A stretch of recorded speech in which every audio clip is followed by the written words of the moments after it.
When your husband introduces another woman as his wife at the most powerful gala in Manhattan, you have two choices: disappear quietly or walk through those doors yourself and watch his empire burn. Tonight, Ilara Voss chose fire. 6 months ago, crime lord Victor Kane erased her from existence, replaced her with a younger, shinier version while she was still breathing. He thought she'd break. He thought wrong. This is the story of how one woman brought the most dangerous man in New York to his knees, not with violence, but with something far more lethal: the truth. Stay until the end, like this video. Comment your city below so I can see how far this story reaches. The Champagne Tower at the Rothmore Hotel stood 12 levels high, each crystal glass catching the chandelier light like a promise that expensive things didn't break easily. Ilara Voss knew better. She'd watched expensive things shatter before: marriages, reputations, men who thought they were untouchable. Tonight, she planned to shatter one more. She stood outside this ballroom's eastern entrance, the one the staff used, the one nobody watched. Her reflection stared back from the brass-trimmed doors. A woman in a gown the color of dried blood, custom-made over sleepless weeks in a studio that used to be theirs. Every stitch held a memory, every seam a scar. Her hands weren't shaking. That surprised her. "Ma'am, this entrance is restricted," a security guard approached, young enough that his tie sat crooked, old enough to recognize trouble when he saw it. "I'm Victor Kane's wife," Ilara said. Simple. True. The two words that would detonate everything. The guard's face did something complicated. "Mr. Kane's wife is already inside." "I know." She moved past him before he could process it, before his radio could crackle to life, before the machine of Victor's carefully constructed lie could mobilize against her. The ballroom spread out like a kingdom, marble floors that cost more than most people's houses, ice sculptures melting slowly under heat lamps, men in tuxedos that hid the violence in their pockets, women dripping in jewelry that asked no questions about where the money came from. And there, at the center of it all, stood Victor Kane. He looked exactly as he had the morning she'd married him. Tall, sharp-featured, the kind of handsome that made people forget to ask what he did for a living. His tuxedo probably cost $15,000. His watch, twice that. His smile, the one he wore like armor, priceless. The woman on his arm wore white. Of course she did. Sienna Hale, 26, blonde. A PR consultant, supposedly, though her real job was being whatever Victor needed her to be. Tonight, she needed to be his wife. She wore the role well. The practiced laugh, the hand on his chest, the diamond on her finger that caught the light every time she moved. That ring. Ilara recognized it. Princess cut, 3 carats, platinum band. She'd helped him pick it out 4 years ago, thinking it was for her anniversary. Stupid. She'd been so monumentally stupid. "Ladies and gentlemen," a voice boomed through the sound system. Marcus Chen, Victor's right hand, his fixer, the man who made problems disappear. He stood at the podium like he owned the room, which, in a way, he did. Everyone here owed Victor something: money, favors, silence. "If I could have your attention." The crowd shifted, champagne glasses pausing mid-sip, conversations trailing off. Ilara moved along the room's perimeter, staying in the shadows between columns. Not yet. Not quite yet. We're here tonight to celebrate the opening of the Kane Foundation's newest venture, a partnership that will bring economic development to 3 continents. Marcus gestured broadly, his smile wide and empty.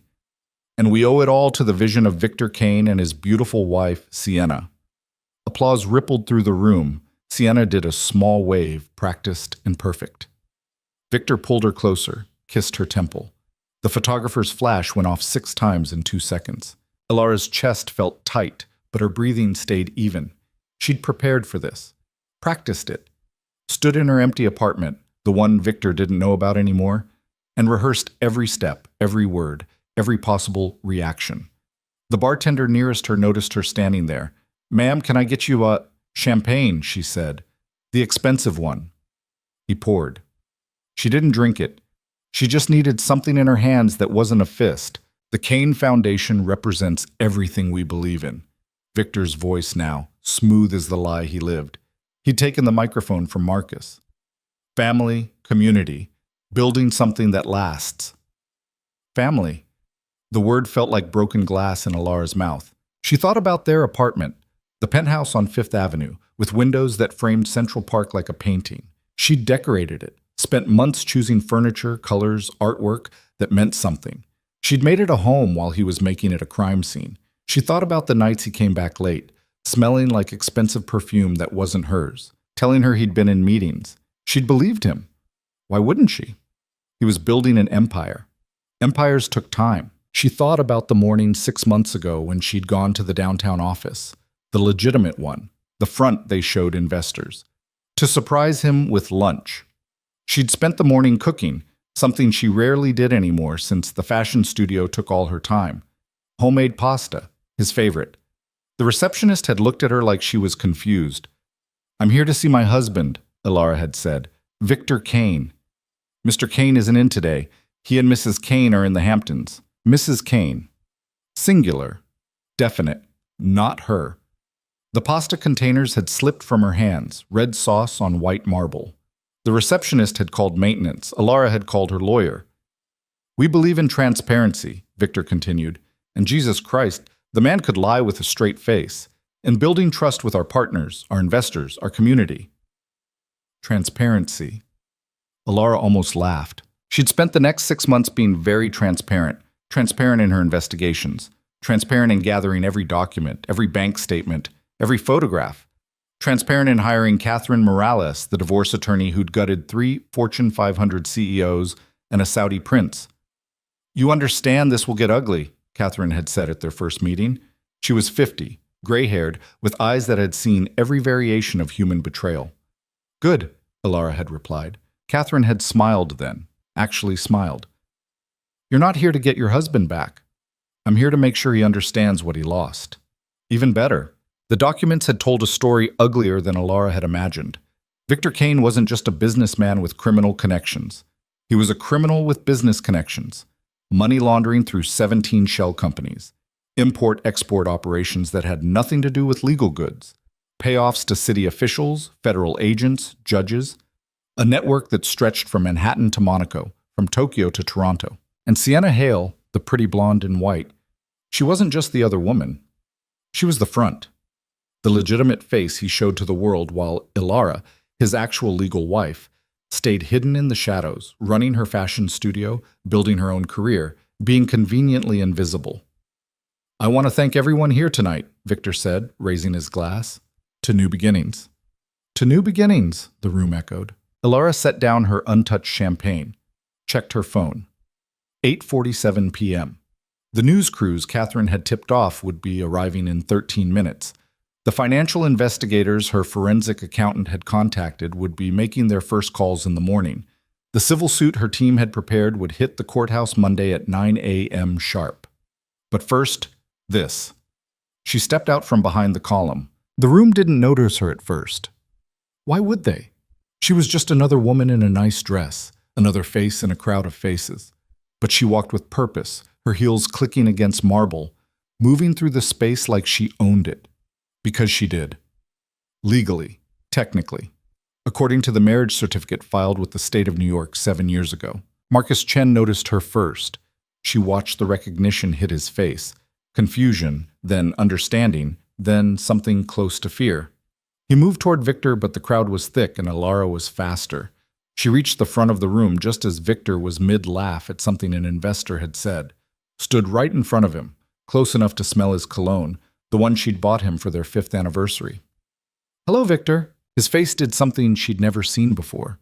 Every mask dropped at once. The charming businessman, the devoted husband, the man in control. For exactly 3 seconds, Victor Kane looked like what he was, a liar caught mid-lie. Then the mask came back up, fast, professional. "Alara," he said, and his voice was smooth again, controlled. "This is unexpected." "Is it?" She turned to Sienna, who stood frozen, champagne glass halfway to her mouth. "I love your ring. Looks just like mine." She held up her left hand. Same ring. Princess cut, 3 carats, platinum band. She'd never taken it off, not even during the worst nights when she'd learned exactly what kind of man she'd married. The photographer's camera flashed. Again. Again. Capturing every second. Alara, we should talk, Victor said. His hand moved toward her elbow, that familiar controlling gesture. She stepped back. We should, she agreed. Here, now, in front of all your investors. She raised her voice just enough. The conversations around them started dying out. I think they'd be very interested to hear about your wife. Alara, your actual wife. Legally married, 7 years, never divorced, still very much alive despite what you've apparently been telling people. The room had gone completely silent now. Every eye on them, every phone probably recording. Sienna found her voice. Victor, what is she talking about?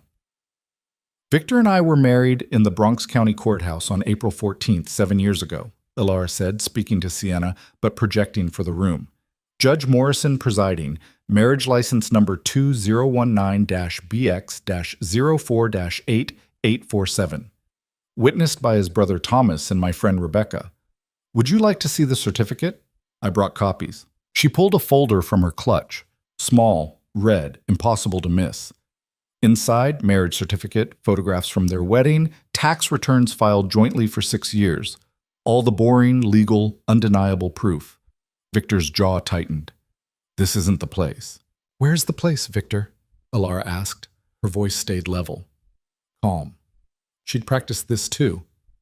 Your office, the one where your receptionist thinks Sienna is Mrs. Kane, our apartment.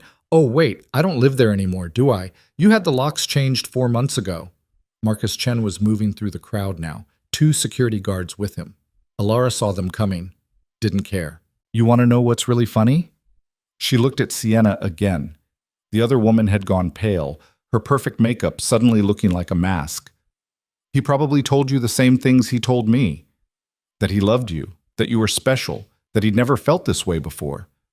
Did he take you to that restaurant in Brooklyn? The Italian place with the garden? Sienna's expression answered. Yeah, Alara said softly. Same table, same wine, same speech about building a life together. Ma'am, you need to leave. Marcus had reached them, his hand already moving toward her arm. Alara didn't move. Marcus Chen, right hand to Victor Kane, also currently under investigation by the FBI for money laundering and racketeering. How's that going, by the way? I hear they've got cooperating witnesses. Marcus's hand stopped mid-reach. You're insane, Sienna said, but her voice shook. I'm documented. Alara opened the folder. Want to see the bank statements? The offshore accounts? The shell companies? I've got 7 years of financial records here. Every transaction, every transfer, every dollar he said was going to legitimate business that actually went to bribes, payoffs, and whatever illegal enterprise he's running this week. Victor's face had gone hard. The charming mask was completely gone now. This was the face she'd seen a handful of times over their marriage. When someone crossed him, when a deal went wrong, when violence was about to happen. You have no idea what you're doing, he said quietly. Just to her, not for the room. I know exactly what I'm doing. Alara. Her name in his mouth sounded like a threat. Walk away, right now, while you still can. She'd known this moment would come. The moment when Victor stopped pretending and showed her what he really was, what he'd always been. She didn't blink. Are you threatening me? Here? In front of 300 witnesses and God knows how many cameras? Something moved in his eyes. Calculation. He was running numbers, weighing options, trying to figure out how to control this situation. He couldn't. That was the point. Ladies and gentlemen, Alara turned to address the room fully. Her voice carried, strong and clear. My name is Alara Voss Kane. I am Victor Kane's legal wife. The woman standing next to him is not. She is Sienna Hale, a PR consultant he's been paying $15,000 a month for the past 2 years, ostensibly for consulting work, but the paper trail is interesting reading. You need to shut up, Victor said, not loud, but everyone heard it. Or what? Alara turned back to him. You'll have me removed? You'll make me disappear, like you've been trying to do for the past 2 years? Slowly erasing me from your life, moving money out of our joint accounts, cutting me out of your business, your social circle, your entire existence? She could see it in his face. He hadn't known she'd noticed, hadn't realized she was keeping track. I noticed everything, Victor, every late-night business meeting, every unexplained expense, Every time you came home smelling like her perfume and lied to my face about where you'd been. The main doors opened, news crews, right on time. Catherine Morales had connections everywhere, and she'd promised this would be covered. 3 different outlets, cameras ready. Victor saw them.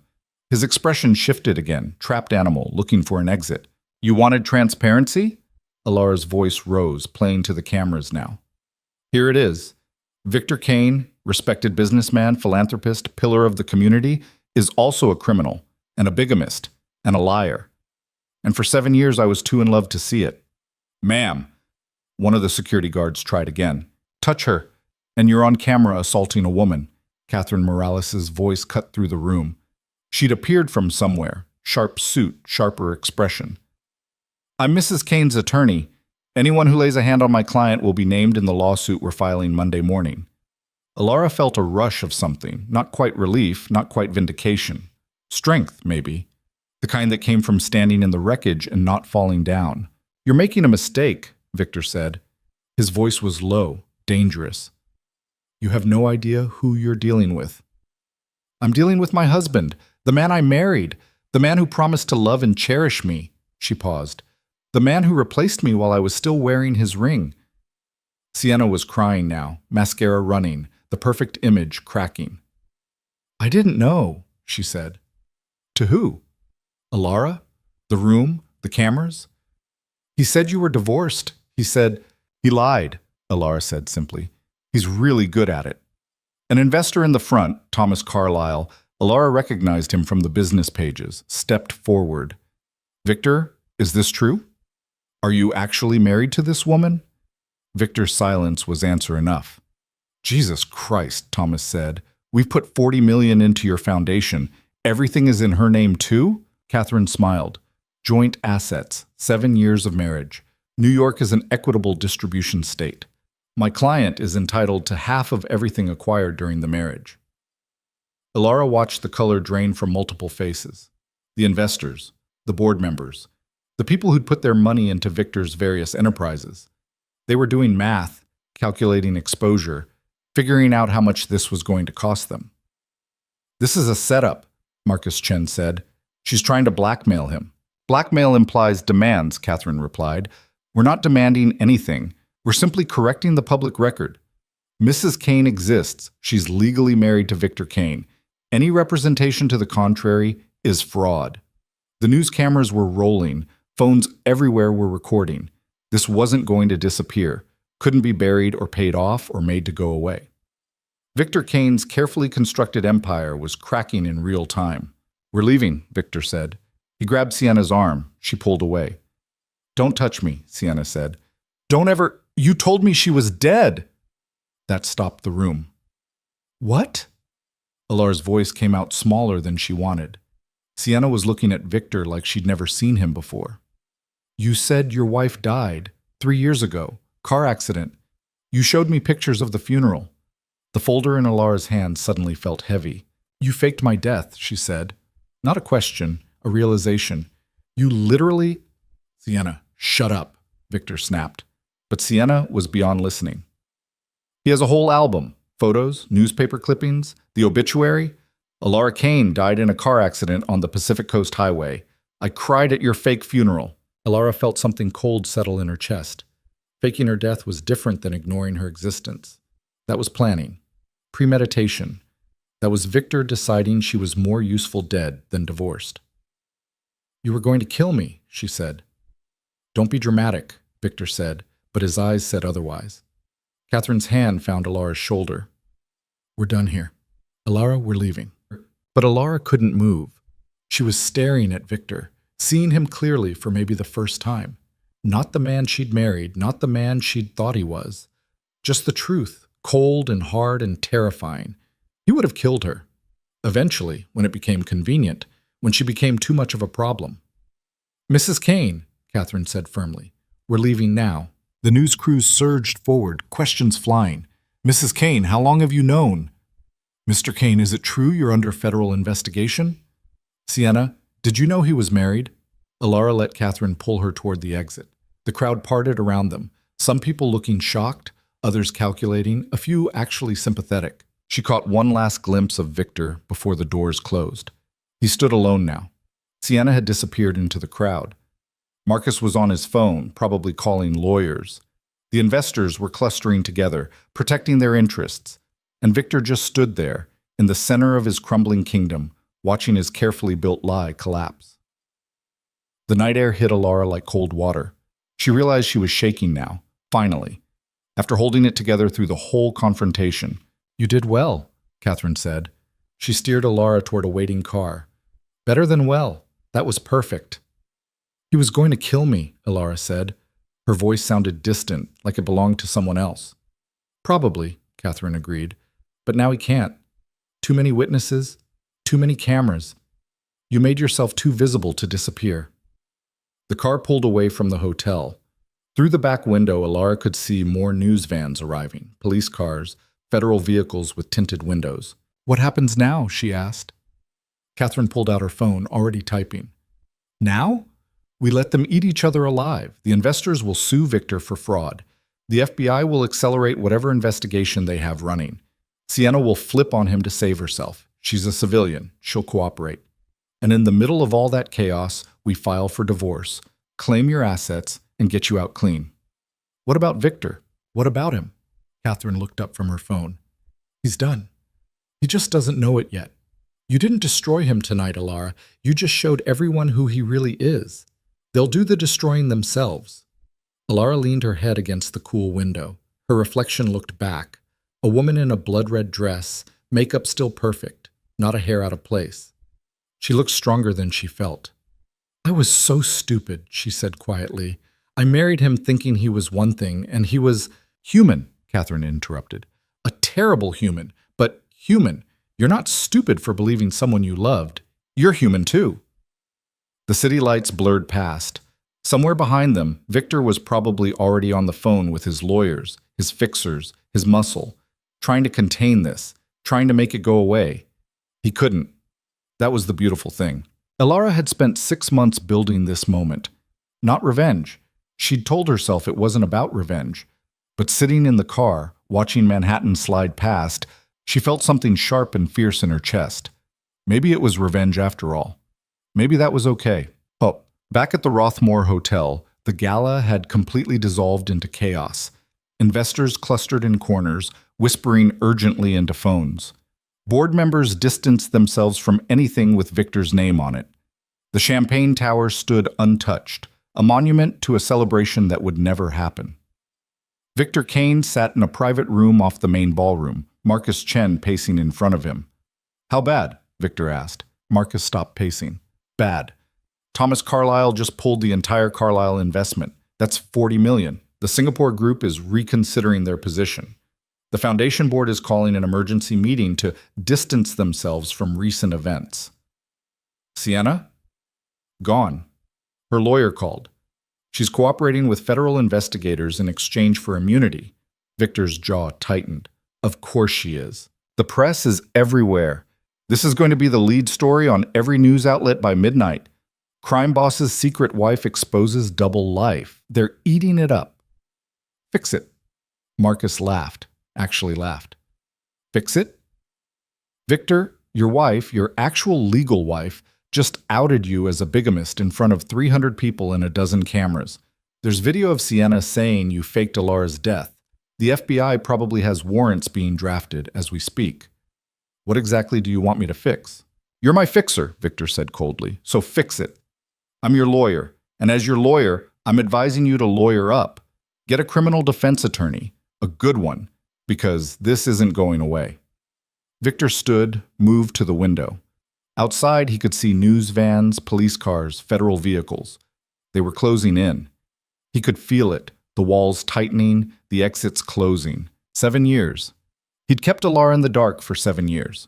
Built his empire, expanded his operations, brought in hundreds of millions in revenue. She'd been the perfect wife for it. Talented, independent, busy with her own career. Not asking questions, not looking too close. Then Sienna had come along. Young and connected to the right families, the right social circles. Perfect for the legitimate side of his business. So he'd started the transition, slowly moving Alara out, Sienna in. Should have been clean, simple. He'd underestimated his wife.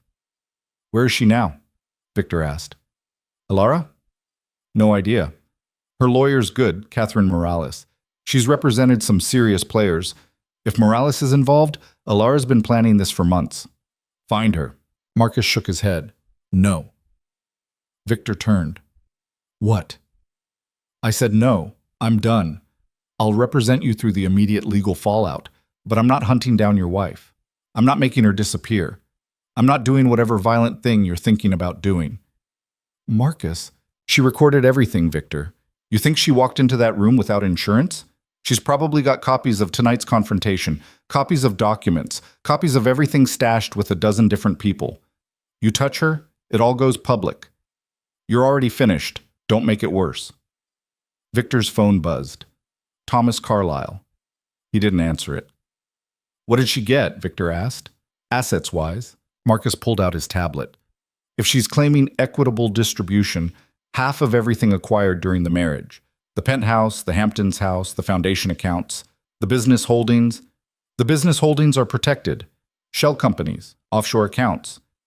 Anything in your name personally, she's got a claim to. And if forensic accountants start following the money, Marcus trailed off. Victor did the math. Conservatively, Alara could claim $200 million, maybe more if her lawyers were aggressive. She doesn't want money, Victor said. Everyone wants money. Not her, she wants... Victor tried to figure it out.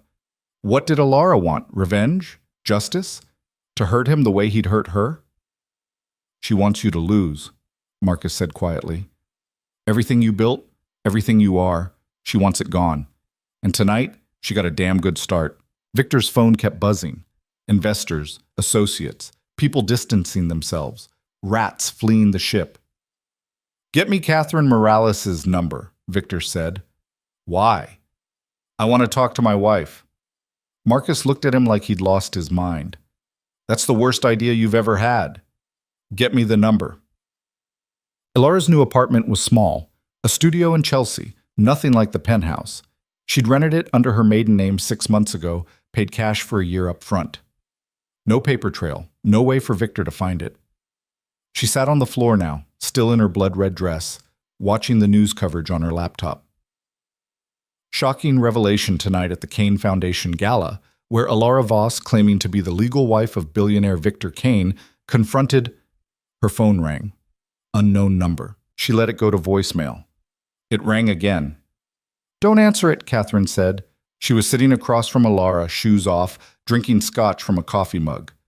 He'll try to intimidate you, make threats, promise things he'll never deliver. How do you know it's him? Because I know men like Victor Kane. They can't stand losing control. The phone stopped ringing, started again immediately. Alara picked it up.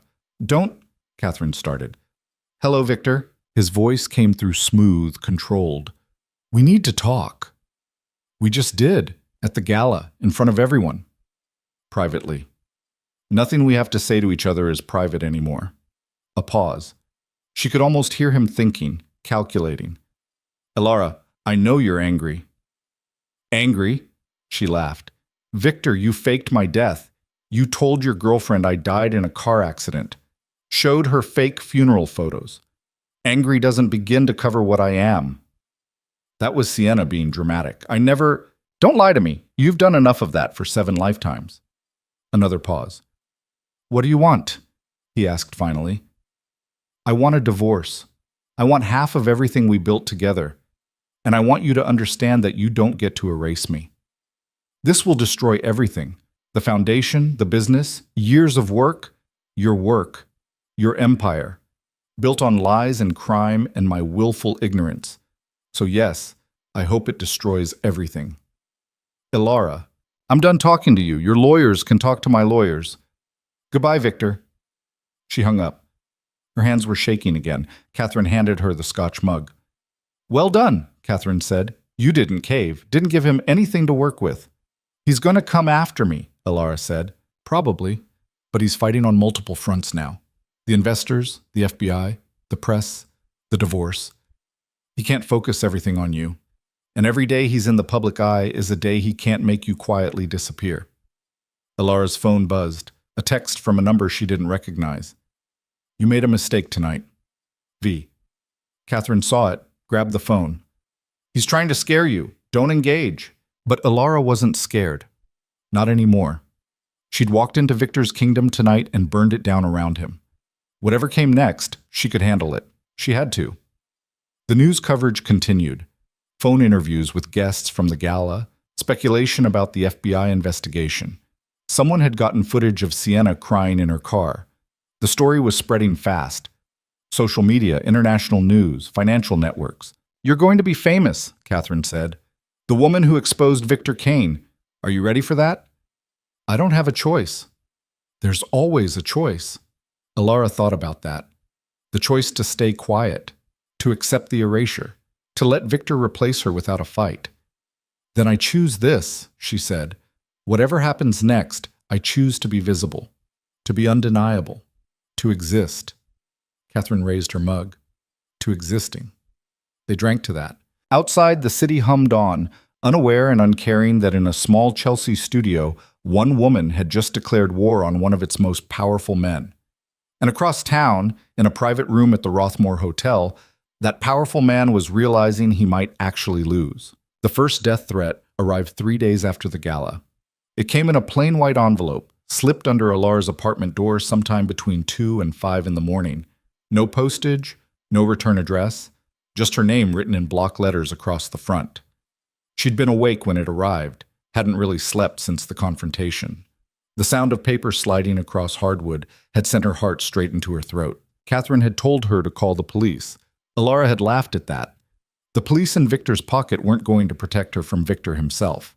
Instead, she'd photographed the envelope from every angle, documented the time and circumstances, and added it to the growing file her legal team was building.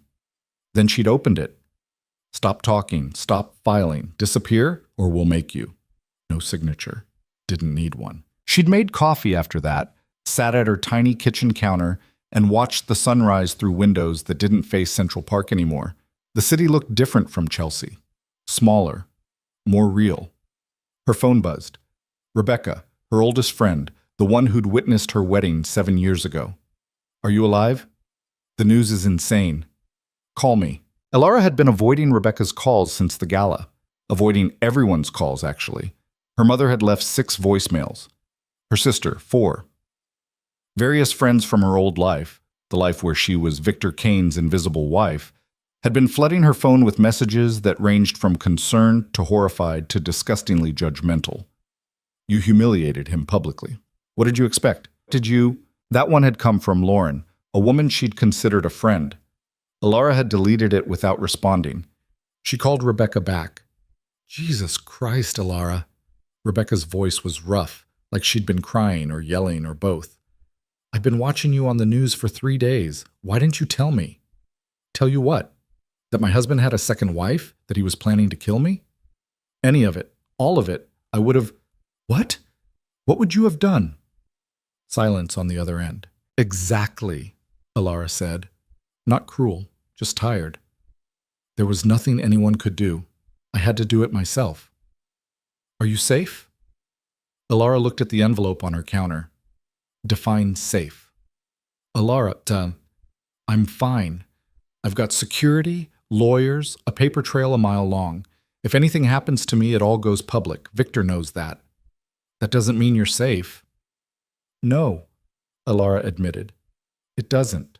They talked for another 20 minutes. Rebecca offered her spare room, offered to come stay with Alara, offered everything except what Alara actually needed, which was for the past 7 years to have been different. When she hung up, the apartment felt smaller than ever. Her laptop was still open on the couch. News articles multiplying like bacteria. The story had taken on a life of its own.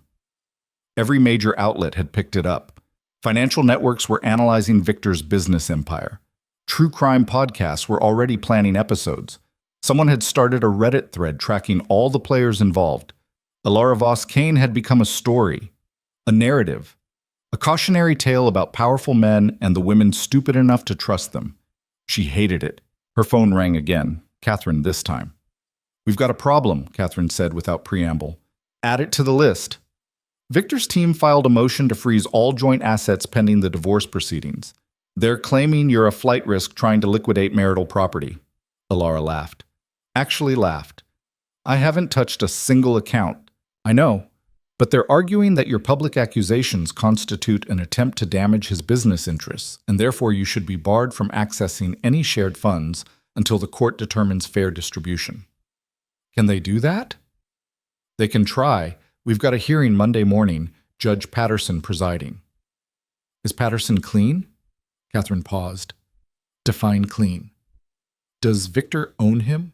No, but Patterson's old school, doesn't like spectacle. Doesn't like women making scenes. We need to come in calm, collected, purely factual. I can do that. Can you? Because you just made the biggest scene of the year at the Rothmore Hotel. That was different. That was strategic. This is strategic too. Patterson will decide whether you have access to money for legal fees, living expenses, everything. If he freezes you out, we're fighting this case on fumes. Alara looked around her small apartment. She'd been living off savings for 6 months, burning through the money she'd made from her fashion studio before Victor had quietly destroyed it. Another story she hadn't told anyone, how her biggest clients had suddenly dropped her, how her suppliers had stopped returning calls, how her landlord had tripled her rent until she couldn't afford the space anymore. Victor didn't just replace her. He'd systematically dismantled everything she'd built independently. How much time do we have? Alara asked. 4 days? I need you to compile documentation of every expense since you left the penthouse. Rent, food, utilities, everything. We need to show the court you've been financially responsible, not trying to hide assets or spend vindictively. I've been eating ramen and sleeping on an air mattress, Catherine. I don't think vindictive spending is the problem. Good. Bring receipts to prove it. They talked logistics for another hour. Paperwork to gather, witnesses to prep, arguments to refine. By the time Alara hung up, her coffee had gone cold and the morning had disappeared into afternoon. She needed to get out. The apartment walls were closing in. She grabbed her coat, the nice one from her old life, before she'd learned to dress like someone who didn't want to be noticed, and headed downstairs. The street outside her building was quieter than usual. Chelsea on a Saturday afternoon should have been packed with people, but this block had a weird dead zone quality. She'd chosen it specifically for that. Fewer witnesses, fewer cameras, fewer people to recognize her. She made it half a block before she realized she was being followed. 2 men, both in dark jackets, both trying too hard to look casual. They stayed about 30 feet back, matching her pace exactly. Alara's heart kicked up. She turned left at the next corner, walking faster. They turned too. She pulled out her phone, dialed Catherine. Someone's following me. Where are you? Chelsea, 18th and 9th. 2 men, both. One of them called out. Mrs. Kane. She kept walking. Mrs. Kane, we just want to talk. I'm calling the police, she said, loud enough for them to hear. We are the police. That stopped her. She turned. The men had closed the distance, were standing about 10 feet away now. One of them pulled out a badge. Federal badge. Agent Reeves, FBI, this is Agent Morrison. We'd like to ask you some questions about your husband. Alara looked at the badge, then at Catherine's name on her phone screen. My lawyer needs to be present. We're not arresting you, Mrs. Kane. This is just a conversation. Then we can have it with my lawyer present. Agent Reeves, mid-40s, tired eyes, cheap suit, sighed. When would be convenient? Never. But my lawyer can probably fit you in Tuesday. This is time-sensitive. So is my legal protection. Morrison, the younger one, stepped forward. Mrs. Kane, we're investigating your husband for multiple federal crimes. Money laundering, racketeering, conspiracy to commit murder. We think you might have information that could help. Then you can think that in front of my lawyer. People who don't cooperate with federal investigations tend to become persons of interest themselves, Morrison said. Catherine's voice came through the phone, tinny but clear. Did he just threaten my client? Alara put the phone on speaker. Say that again, Agent Morrison. My lawyer didn't quite hear you. Morrison's face did something complicated. Reeves shot him a look that could have stripped paint. That wasn't a threat, Reeves said quickly. Agent Morrison misspoke. Mrs. Kane, we're aware of your situation. We know you've been planning to divorce your husband. We know you've compiled extensive documentation of his financial activities. You've been watching me. We've been investigating Victor Kane for 3 years. You appeared on our radar recently, when I became useful to you. Reeves had the decency to look uncomfortable. We'd like to set up a meeting. Formal, recorded, with your legal representation present. We have some questions about certain transactions, certain accounts. Tuesday, Catherine's voice cut in. My office, 2 p.m. Bring a subpoena if you want it to be official, or come as a courtesy call if you want cooperation. Either way, no more ambushing my client on the street. Fair enough, Reeves said. He handed Alara a business card. If you think of anything before then, or if you feel unsafe, call me. I feel unsafe right now. You're following me. We're protecting you. Without asking permission? Would you have said yes? Alara didn't answer that. She pocketed the card and walked away, phone still pressed to her ear. You still there? Catherine asked. Yeah. Are they following you? Alara glanced back. The agents were gone. No. Good. Get somewhere public. Stay there. I'm sending a car. I don't need Alara, the FBI doesn't tail people for fun. If they're watching you, someone else might be too. Get somewhere with cameras and witnesses. Now. The coffee shop 3 blocks over had both. Alara sat in the corner, back to the wall, watching the door. The other customers were college kids and freelancers. Nobody who cared about her. She ordered tea she didn't want and tried to stop her hands from shaking. Her phone buzzed. A text from a number she didn't recognize. The FBI can't protect you. Then another message immediately after. But I can. Come home. Alara blocked the number. Another one popped up immediately. Running makes this harder. I'm trying to help you. She blocked that one too, turned off her phone completely. Catherine's car arrived 20 minutes later. A black sedan with a driver who looked like he'd done security work before. He didn't ask questions, just drove her back to her apartment and watched until she was safely inside. The envelope was still on her counter, the threat still real. She made more coffee, sat on her air mattress, stared at the wall. This was her life now. Federal investigations and death threats and trying to figure out which was more dangerous, her husband or the people investigating him.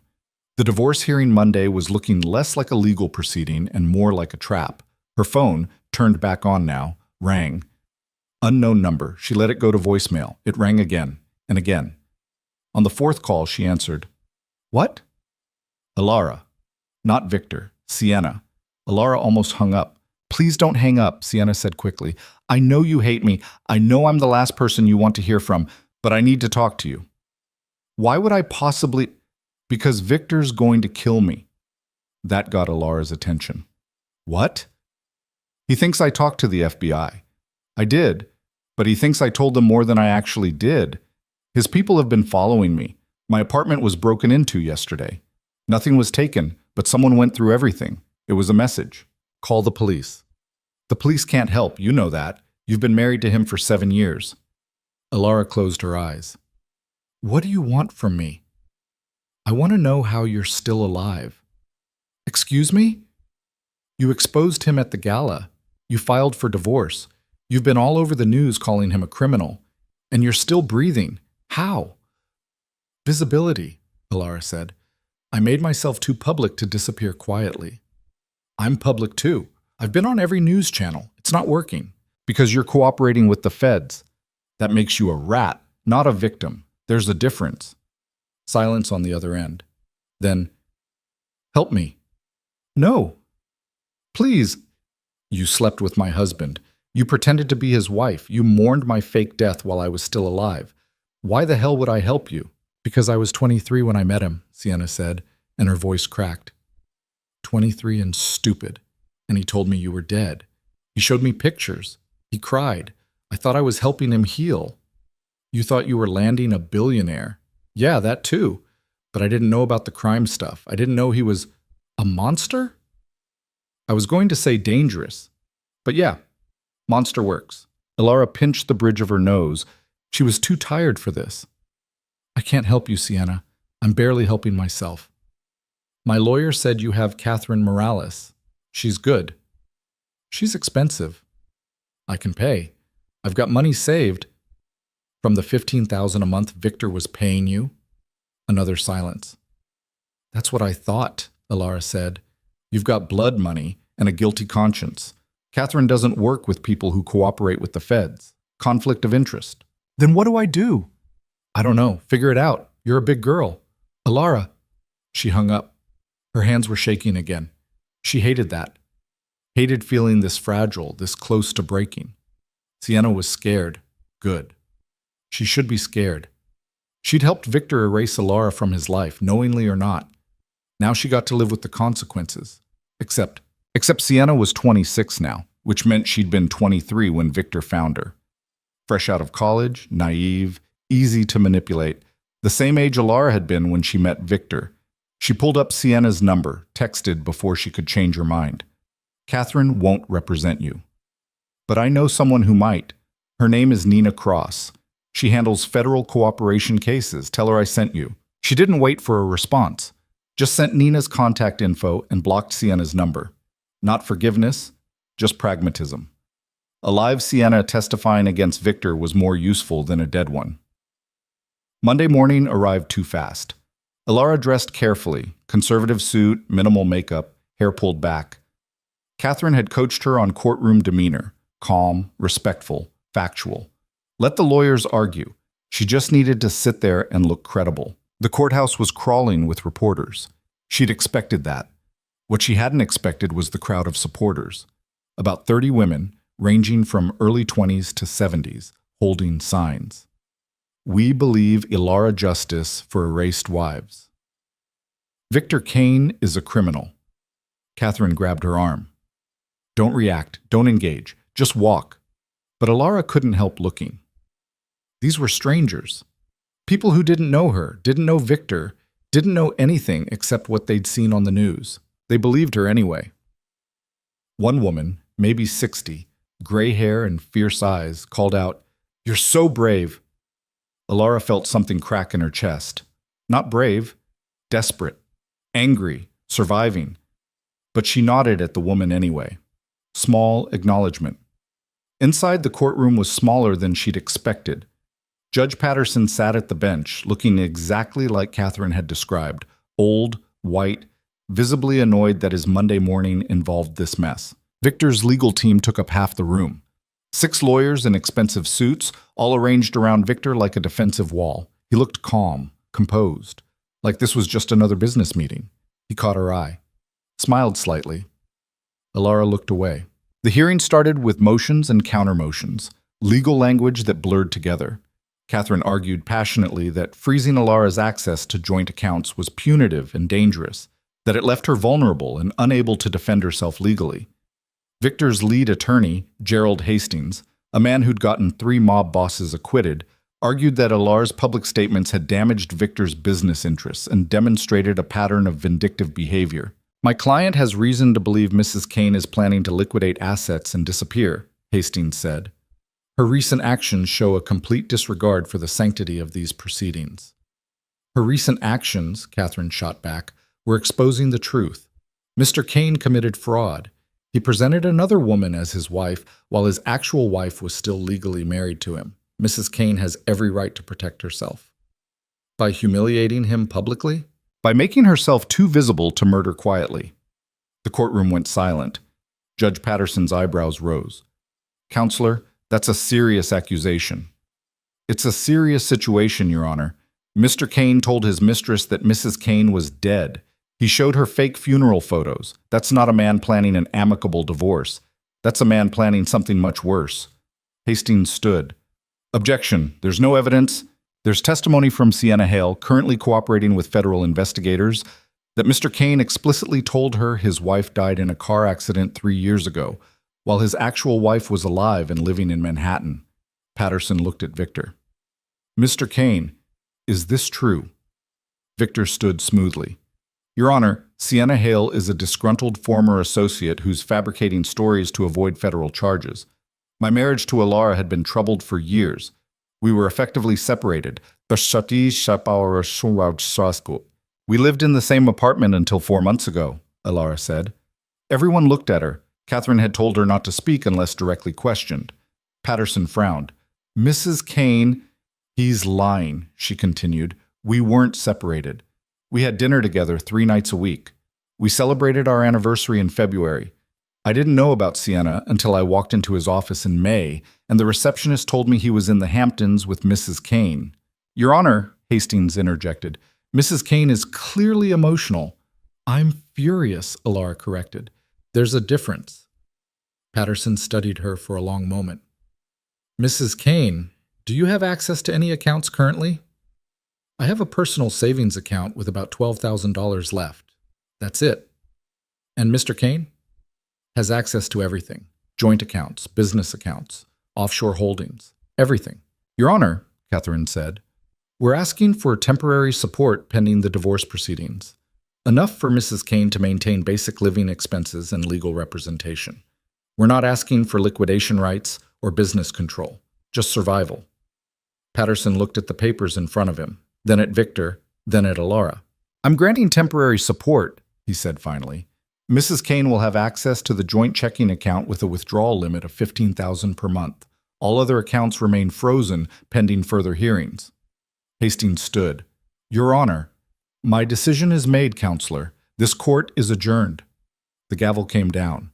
Alara felt Catherine's hand on her shoulder. Good, Catherine whispered. That's good. But it didn't feel good. It felt like scraps, like begging for permission to access money she'd earned just as much right to as Victor had. They filed out of the courtroom. The reporters swarmed immediately. Mrs. Kane, how do you feel about the judge's decision? Mrs. Kane, is it true you're cooperating with federal investigators? Mrs. Kane, are you afraid for your life? Catherine pushed through them. No comment. No comment. But Alara stopped, turned to the cameras. Yes, she said clearly. I'm afraid for my life. I'm afraid my husband will have me killed because I told the truth about who he is. But I'm more afraid of staying silent. So here I am, still breathing, still fighting. Catherine pulled her away before she could say anything else. In the car, Catherine looked at her. That was stupid. Probably. You just gave him more ammunition, made yourself look paranoid, vindictive. I made myself look alive, Alara said. Every camera that films me, every interview I give, every public appearance, it's insurance. He can't make me disappear if everyone's watching. Catherine sighed. You're not wrong, but you're also not invincible. I know. They rode in silence for a while.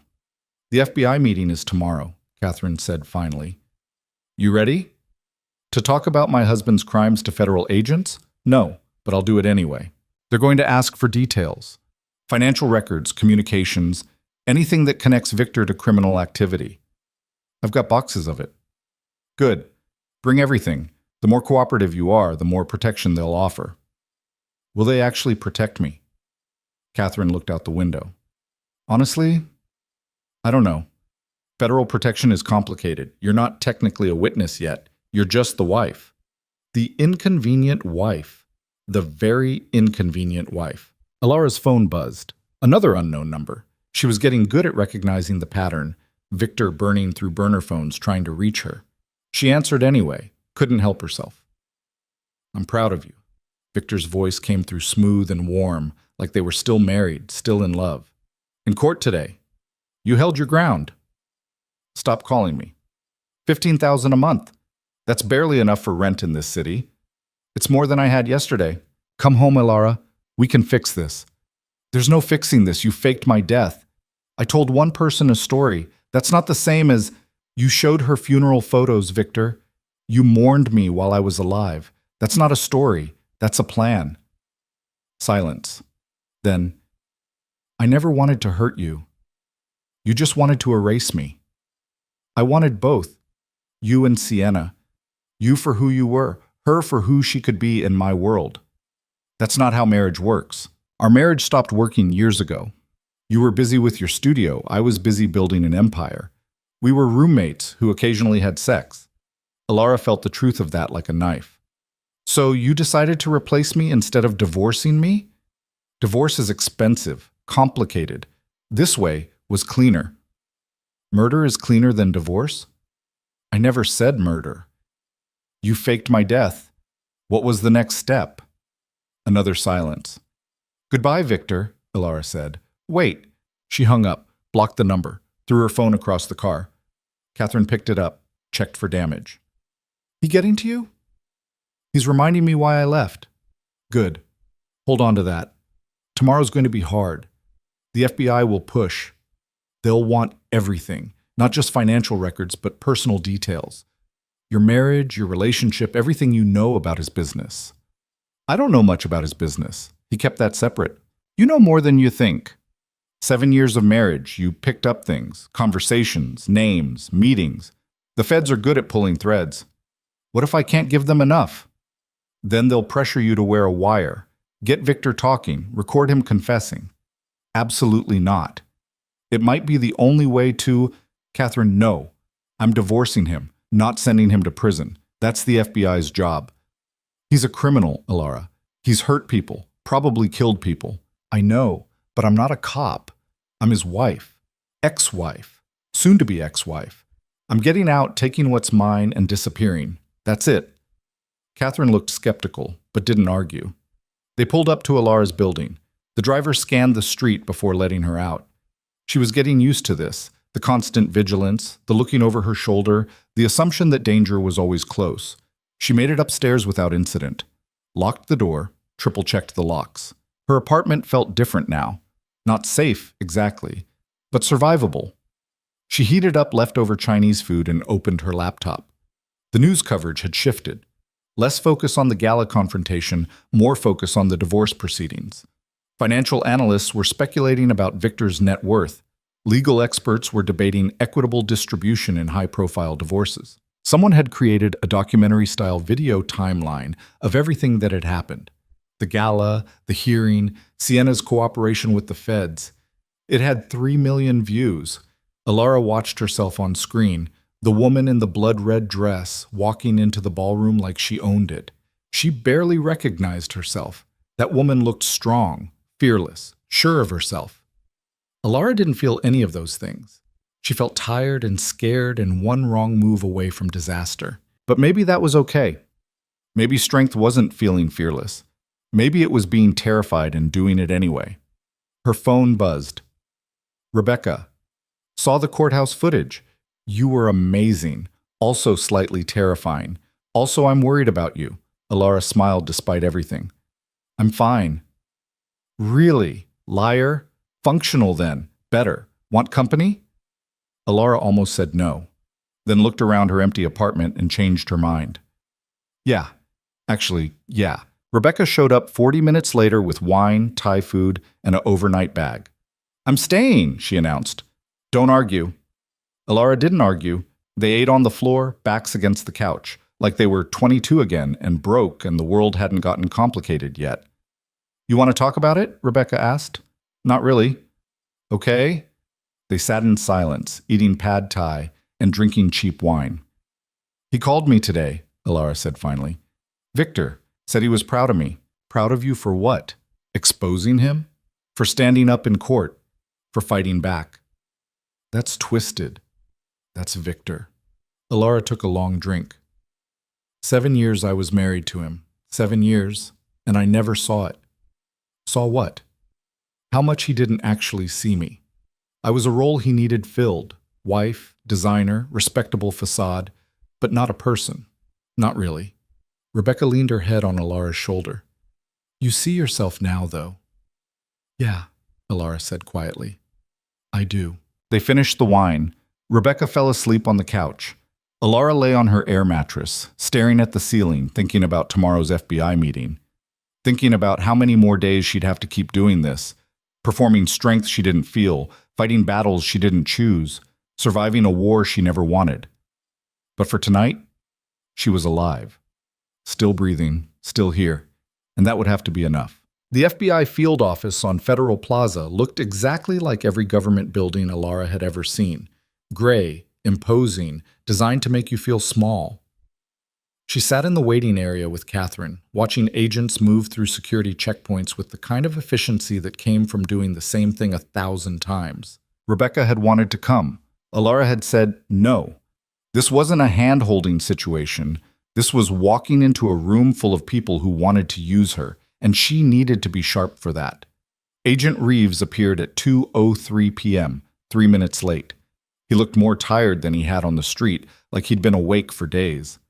Mrs. Kane, Miss Morales, thanks for coming in. We didn't have much choice, Catherine said pleasantly. You were fairly insistent. Reeves had the grace to look slightly embarrassed. Follow me. The interview room was small, windowless, with a table bolted to the floor and chairs that had seen better decades. A camera blinked red in the corner. Agent Morrison was already there, along with a woman Alara didn't recognize. This is Assistant U.S. Attorney Jennifer Park, Reeves said.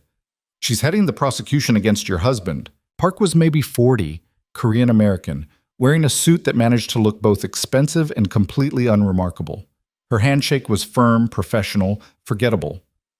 Mrs. Kane, thank you for meeting with us. Park's voice had the practiced neutrality of someone who'd learned not to show her cards.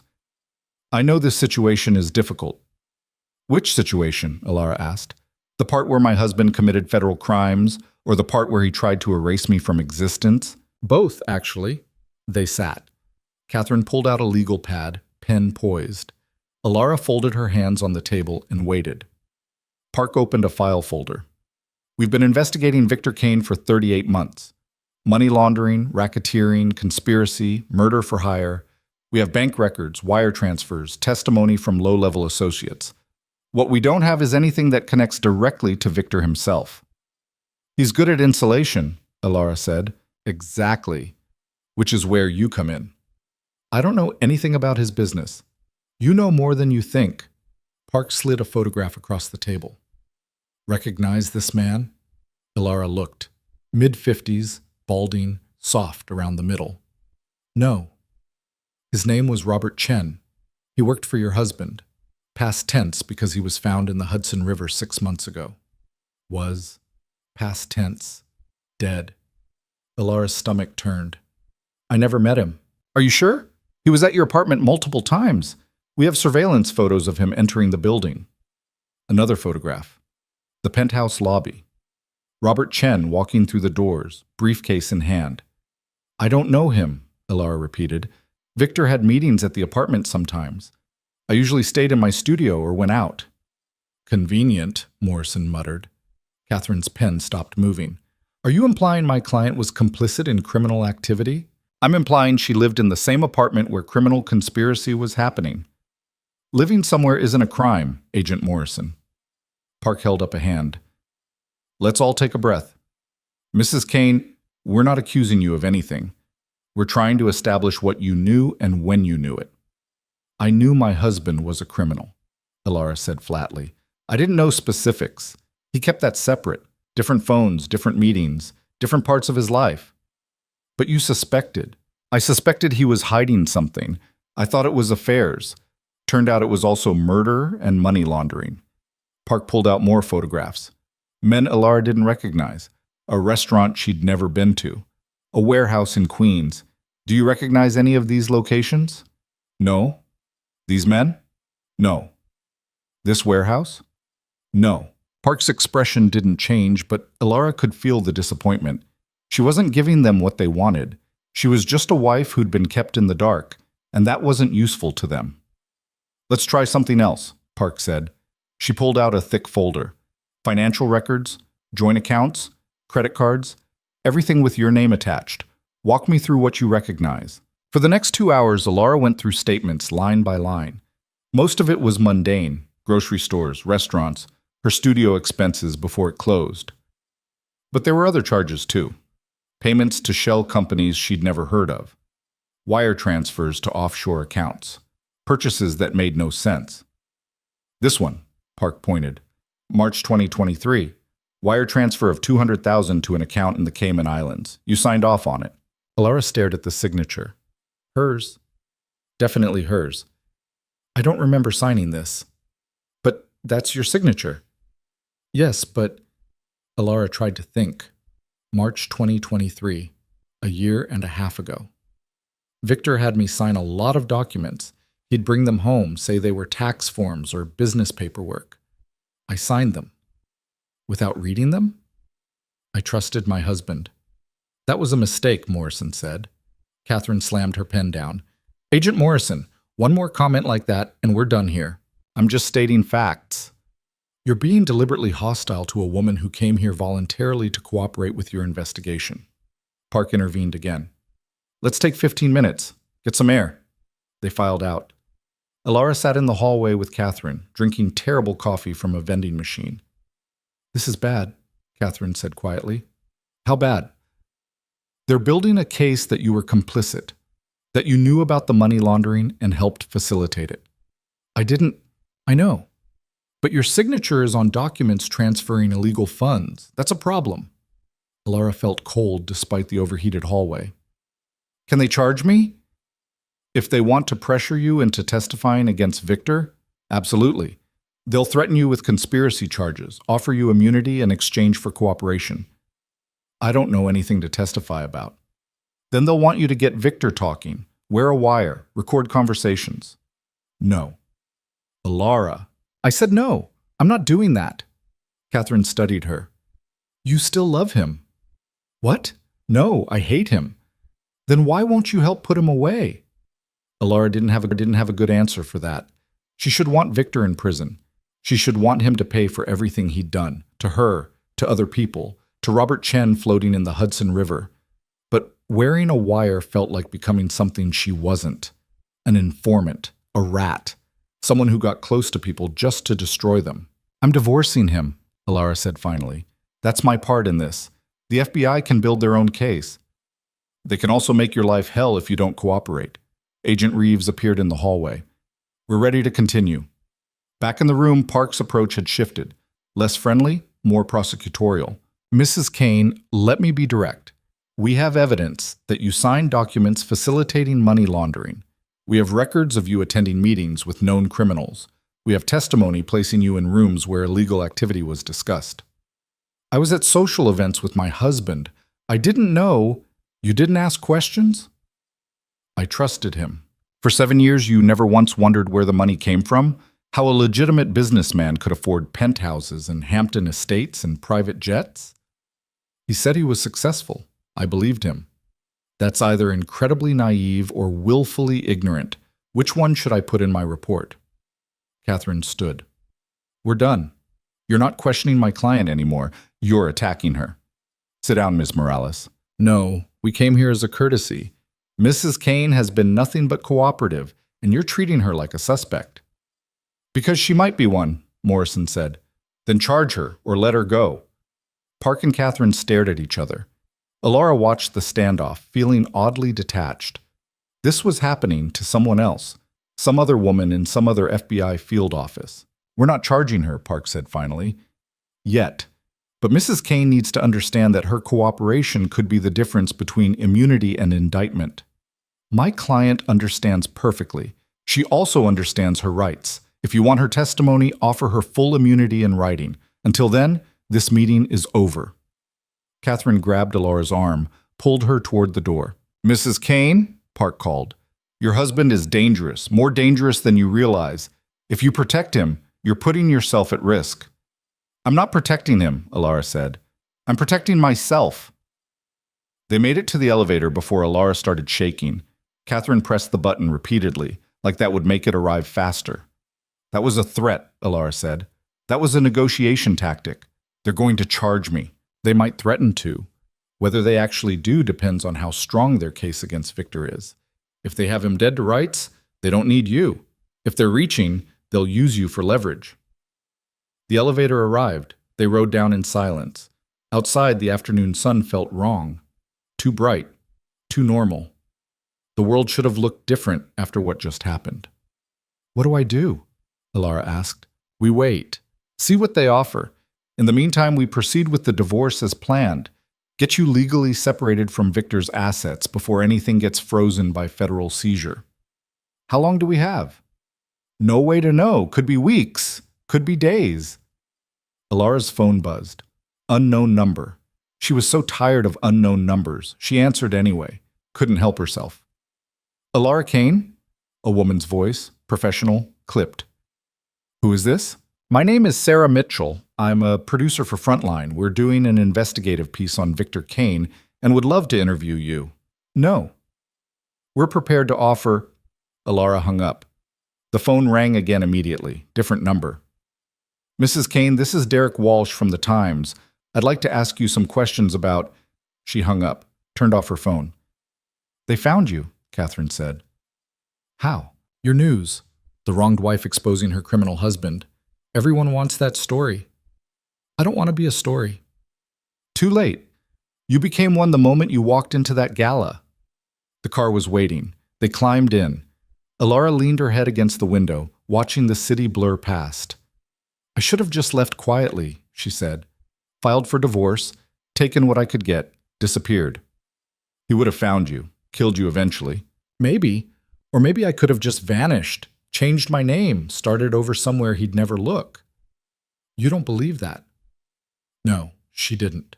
Victor had resources, connections, reach. If he wanted someone found, they got found. Going public had been the right move, the only move. But it was eating her alive. Her apartment felt smaller every time she came back to it. Rebecca had left a note on the counter. Had to go to work. Call me later. And eat something that isn't ramen. Alara made coffee instead. Stood at the window, watching traffic, trying not to think about Robert Chen in the Hudson River. Had he had a wife? Kids? People who missed him? Had Victor ordered it personally or just nodded approval while someone else did the dirty work? 7 years. She'd shared a bed with a man for 7 years and never known he was capable of murder. What did that make her? Her phone, turned back on now, rang. She almost ignored it, then saw the name. Thomas Kane, Victor's brother.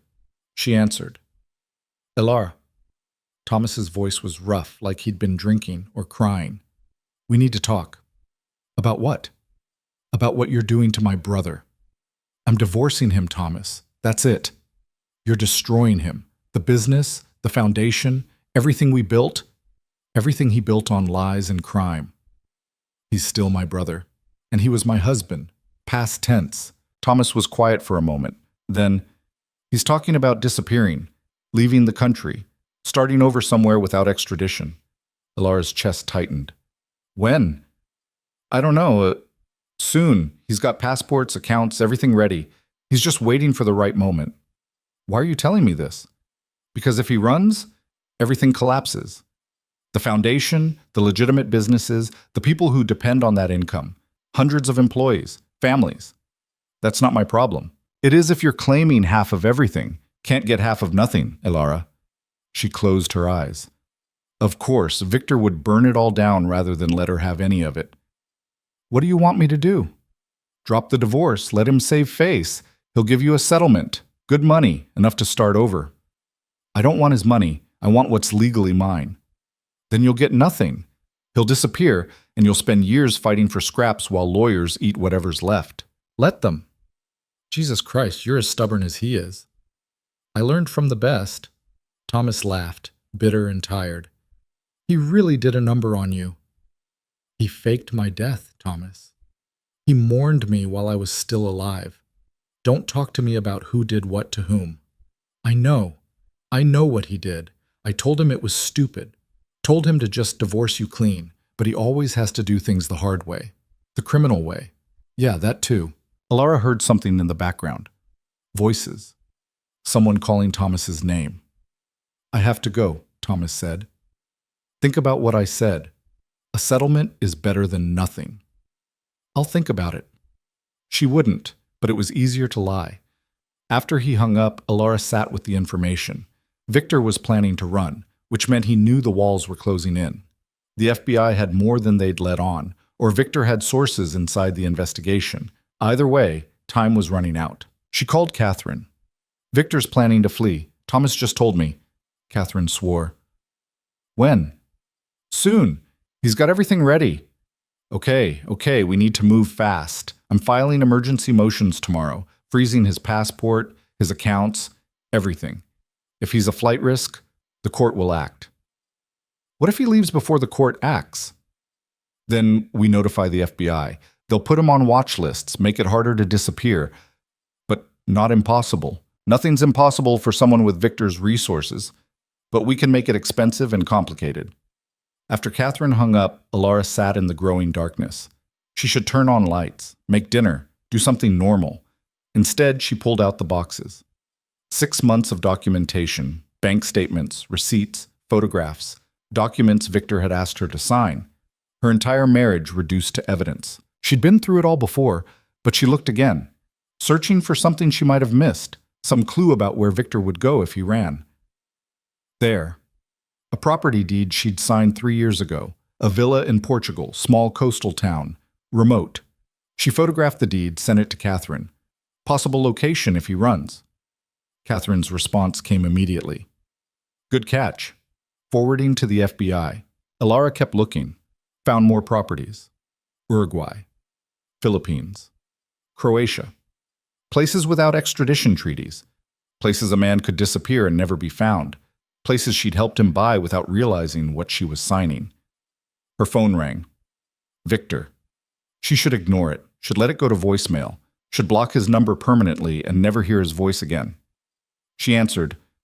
You told Thomas you'd think about a settlement, Victor said. No greeting, no preamble. Were you listening to our conversation? Thomas works for me. Everything he does, I know about. So that call was just, what, a test? Information gathering. I needed to know where your head was. My head is firmly attached to my body, which is more than I can say for some people who crossed you. Silence. Then, is that what the FBI told you? That I kill people? They told me about Robert Chen. Robert was an accident. Wrong place, wrong time. He was in the Hudson River, Victor. He made mistakes, associated with people he shouldn't have. That's not my fault. Did you kill him? No. Did you order someone else to kill him?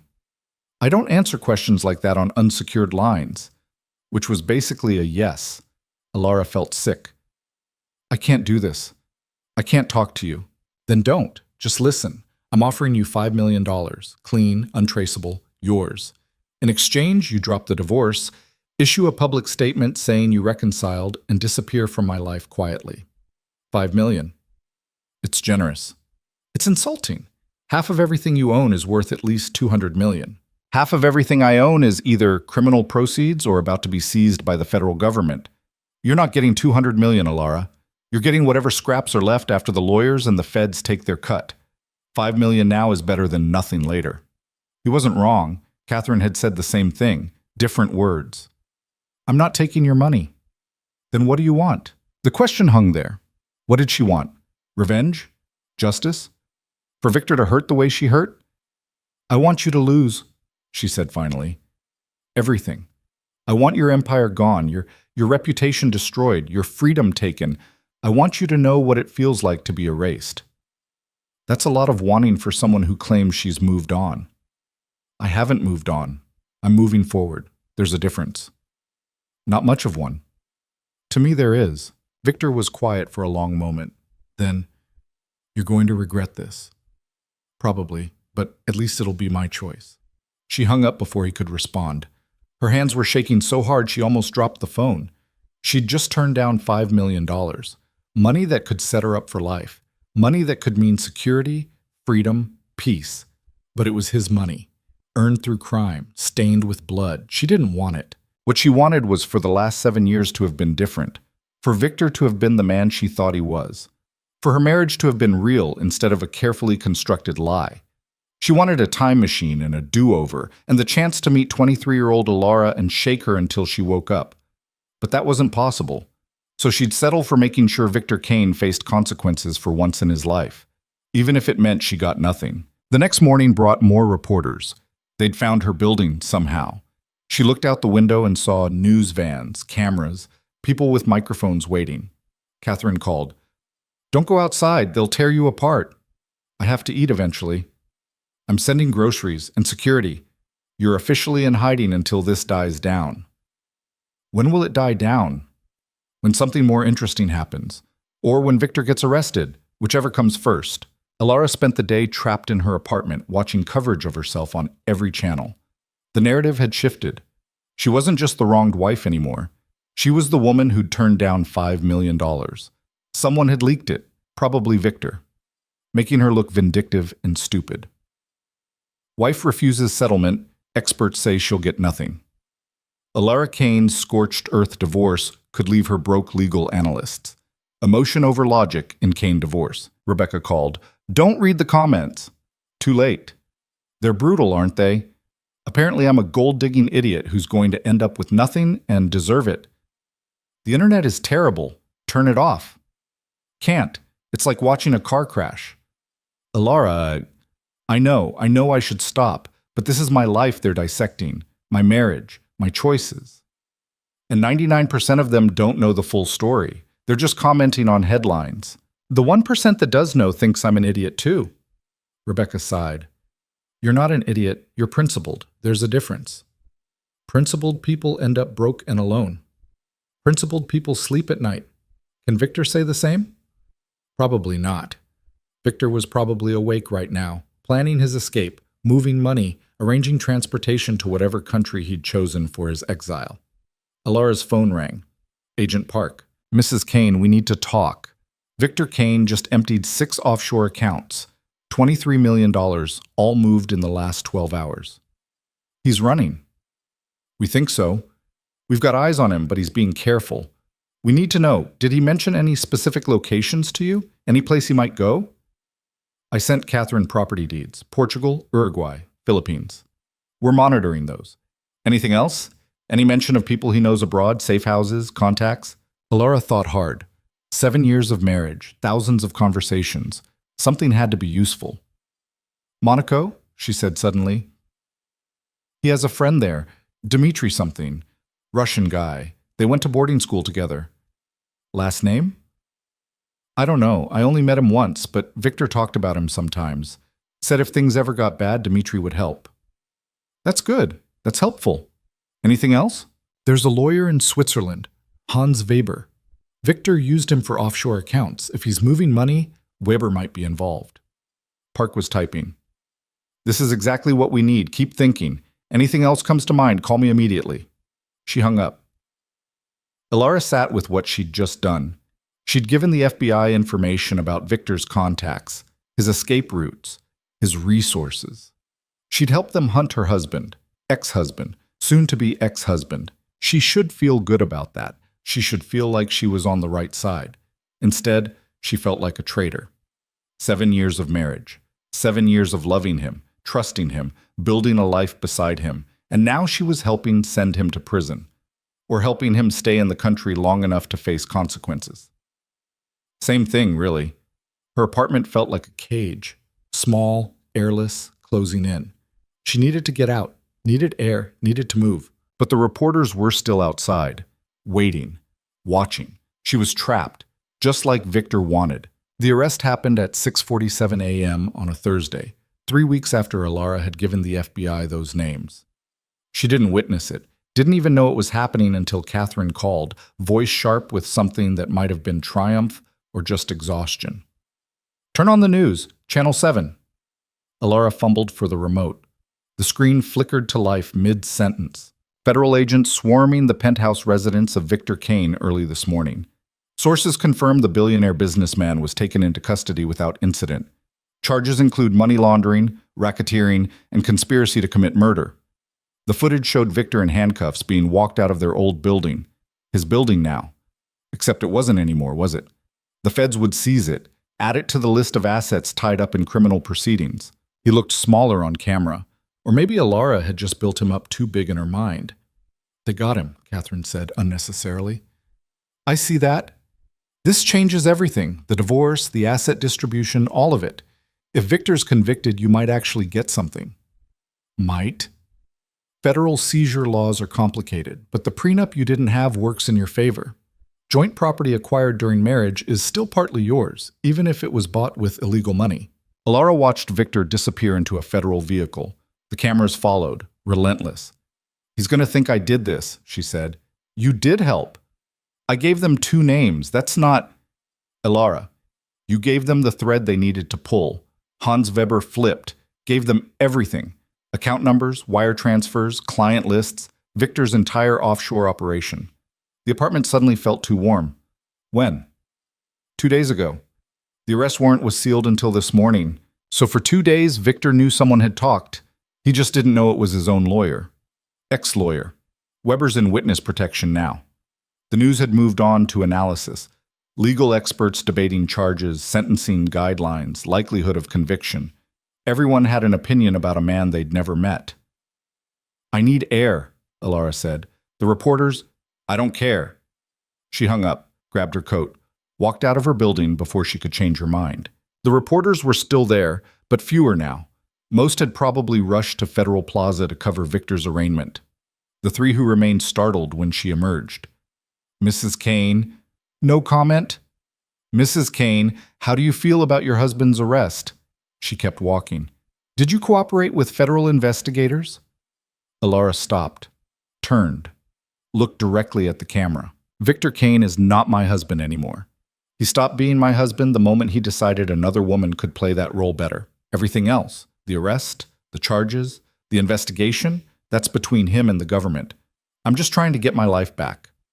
She walked away before they could ask more questions. The morning was cold, sharp, the kind of November day that promised winter was coming whether you were ready or not. Alara walked without direction, just needing movement, needing to not be trapped in four walls watching her life play out on television. She ended up at a coffee shop in the West Village, far enough from her apartment that nobody recognized her.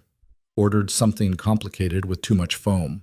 Sat in the corner and tried to feel something about Victor's arrest. Relief? Vindication? Fear? All of it. None of it. Everything at once. Her phone buzzed constantly. Messages from people she hadn't heard from in months. Years. Everyone suddenly remembered they knew her now that she was news again. Rebecca's message was the only one she opened. You okay? Define okay. Fair point. Want company? Not yet. Let me know when you do. Alara set her phone face down on the table. Watched people come and go, living normal lives, ordering coffee, complaining about work, making plans for the weekend. Nobody here cared about Victor Kane or federal charges or wives who'd been erased. It was almost peaceful. Her coffee had gone cold when a woman approached. Late 50s, well-dressed, familiar in a way Alara couldn't place. Alara Voss? Alara tensed. Depends who's asking. Patricia Winters. I was Robert Chen's sister. The coffee shop tilted slightly. Robert Chen. Hudson River. Dead. I'm sorry, Alara said automatically. I didn't know him. I know. But you knew Victor. Patricia sat down without being invited. I've been following your story, the gala, the divorce, everything. I wanted to tell you I'm glad you got out. I'm sorry about your brother. Are you? Patricia's voice wasn't cruel, just direct. You lived with the man who had him killed. Spent 7 years married to a murderer. Did you really not know? No. The word came out harder than Alara intended. I didn't know. I was stupid and naive and in love with someone who didn't exist. But I didn't know. Patricia studied her. I believe you. My brother was stupid too. Got involved with Victor thinking it was just money, easy work. He didn't know what he was signing up for until it was too late. What happened? Robert found out about some accounts, illegal money moving through legitimate businesses. He threatened to go to the authorities unless Victor cut him in for more. Victor cut him permanently instead. Alara's throat felt tight. I'm sorry. Stop apologizing. You didn't kill him. You're just married to the man who did. Was married. Right, was. Patricia pulled out a photograph. Robert Chen, alive, smiling, holding a little girl. That's his daughter, my niece. She's 6, keeps asking when Daddy's coming home. Alara couldn't look at the picture, couldn't breathe right. Why are you showing me this? Because I want you to remember, when you're dividing assets and negotiating settlements and getting your life back, I want you to remember that people died so Victor Kane could build his empire. My brother, others, people with families who miss them. I'm not forgetting. Good. Patricia stood. The feds asked me to testify. I'm going to. I'm going to make sure Victor spends the rest of his life in prison. I wanted you to know that. She left before Alara could respond. Alara sat there, staring at the space Patricia had occupied, feeling the weight of Robert Chen's death settle on her shoulders like a coat she couldn't take off. She'd known abstractly that Victor was dangerous, criminal, capable of violence. But knowing someone had a daughter who missed him made it real in a way statistics and charges and FBI reports never could.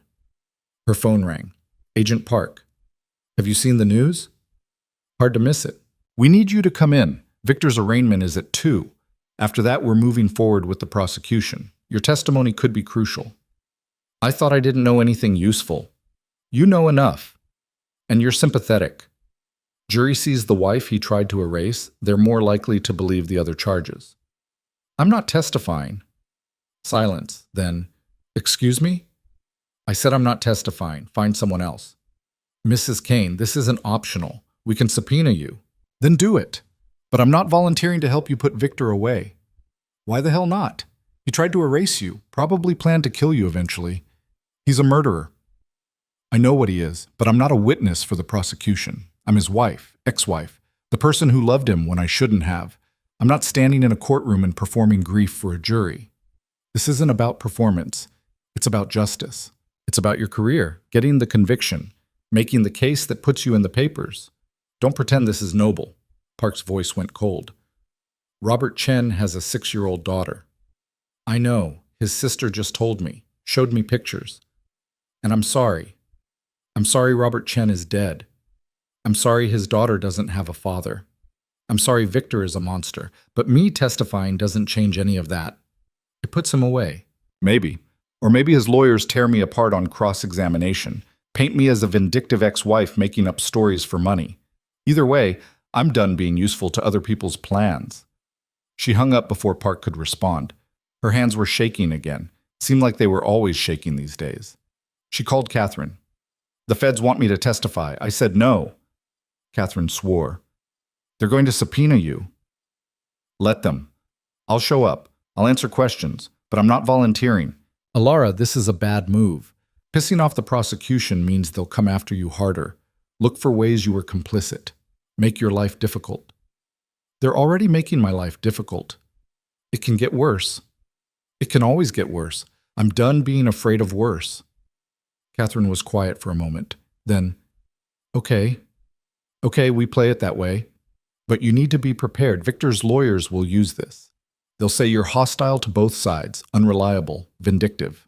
Good. Let them. I'm not on anyone's side except mine. After she hung up, Alara sat in the coffee shop and tried to figure out when she'd become this person. Hard. Uncooperative.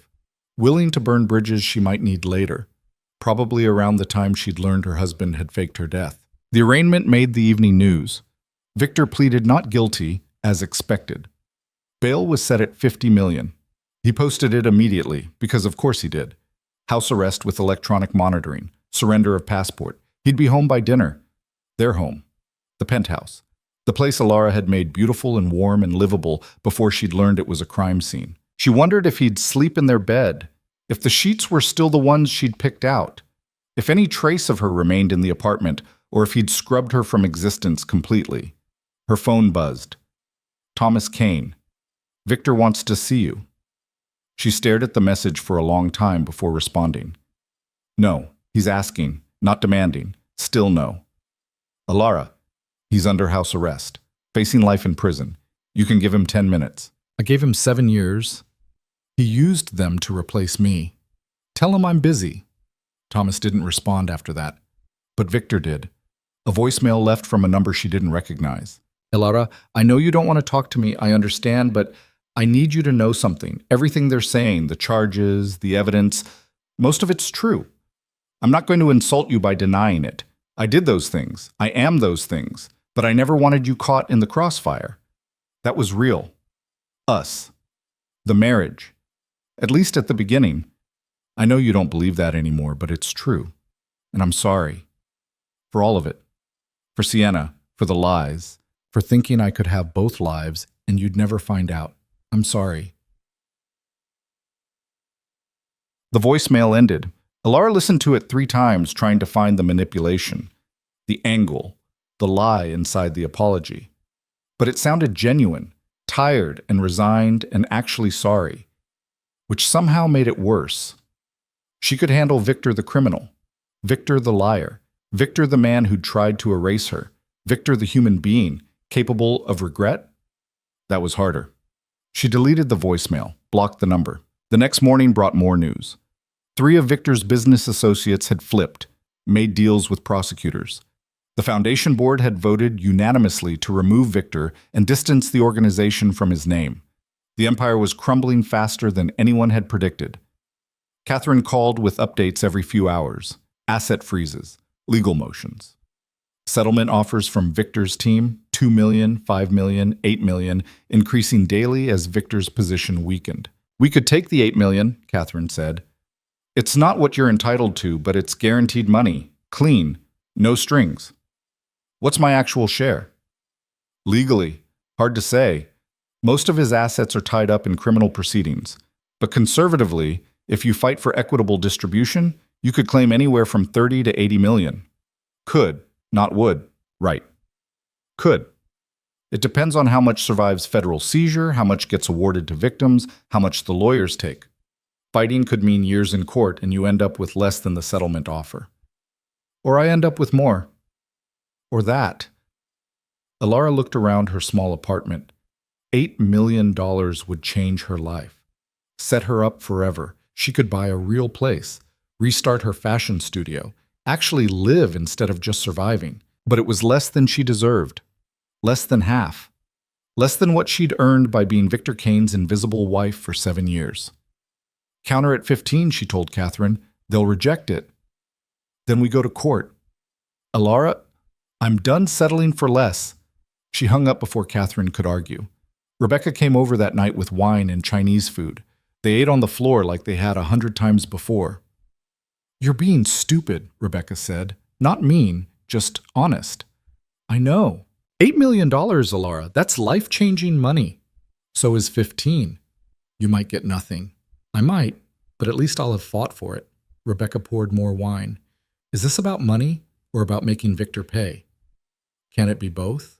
I guess. But it feels like you're cutting off your nose to spite your face. Maybe. Or maybe I'm finally standing up for myself. Demanding what I'm worth instead of accepting whatever scraps people throw at me. Victor's not people. He's a criminal facing life in prison. Taking his money doesn't mean anything to him anymore. It means something to me. Rebecca didn't argue after that. They finished the wine, watched terrible reality TV, pretended life was normal. But normal was gone. Had been gone since the moment Alara walked into that gala in a blood-red dress. The settlement negotiations dragged on for weeks. Victor's team would offer. Alara would counter. They'd reject. The number kept creeping up. 10 million, 12 million, 13.5. Catherine kept pushing her to accept. Alara kept refusing. You're gambling, Catherine warned. If this goes to court and the judge decides you're not entitled to anything because it's all criminal proceeds, you get nothing. Zero. Is your pride worth that risk? It's not pride. It's principle. Principle doesn't pay rent. I'll figure it out. But she didn't know how. Her savings were almost gone. The $15,000 a month from the joint account covered basics, barely. Her studio was dead, clients long gone.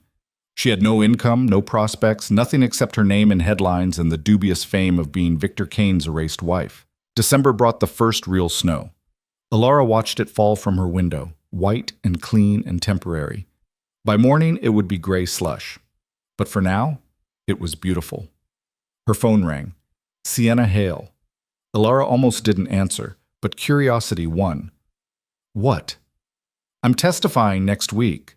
Sienna's voice was small, scared. Prosecution's star witness. They're going to ask me everything about Victor, about us, about the fake death story. Good luck with that. I wanted you to know. In case you watch. In case, I don't know. I just thought you should hear it from me first. Why do you care what I think? Because you're the only other person who knows what it's like. Loving him, believing his lies, waking up one day and realizing everything was fake. Alara closed her eyes. It wasn't all fake. No? I think parts of it were real. For me, anyway. I really loved him, really thought we were building something.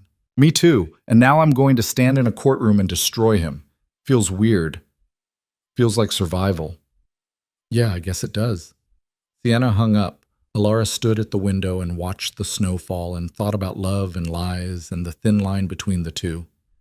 The trial started the first week of January. Alara didn't attend. Watched the coverage from her apartment instead, same as everyone else. Sienna testified for 6 hours over 2 days, cried on the stand, told the jury everything: the fake death story, the funeral photos, the way Victor had manipulated her into believing she was his only wife. Victor's lawyers tried to paint her as a liar, a gold digger, a woman scorned, but the jury looked sympathetic.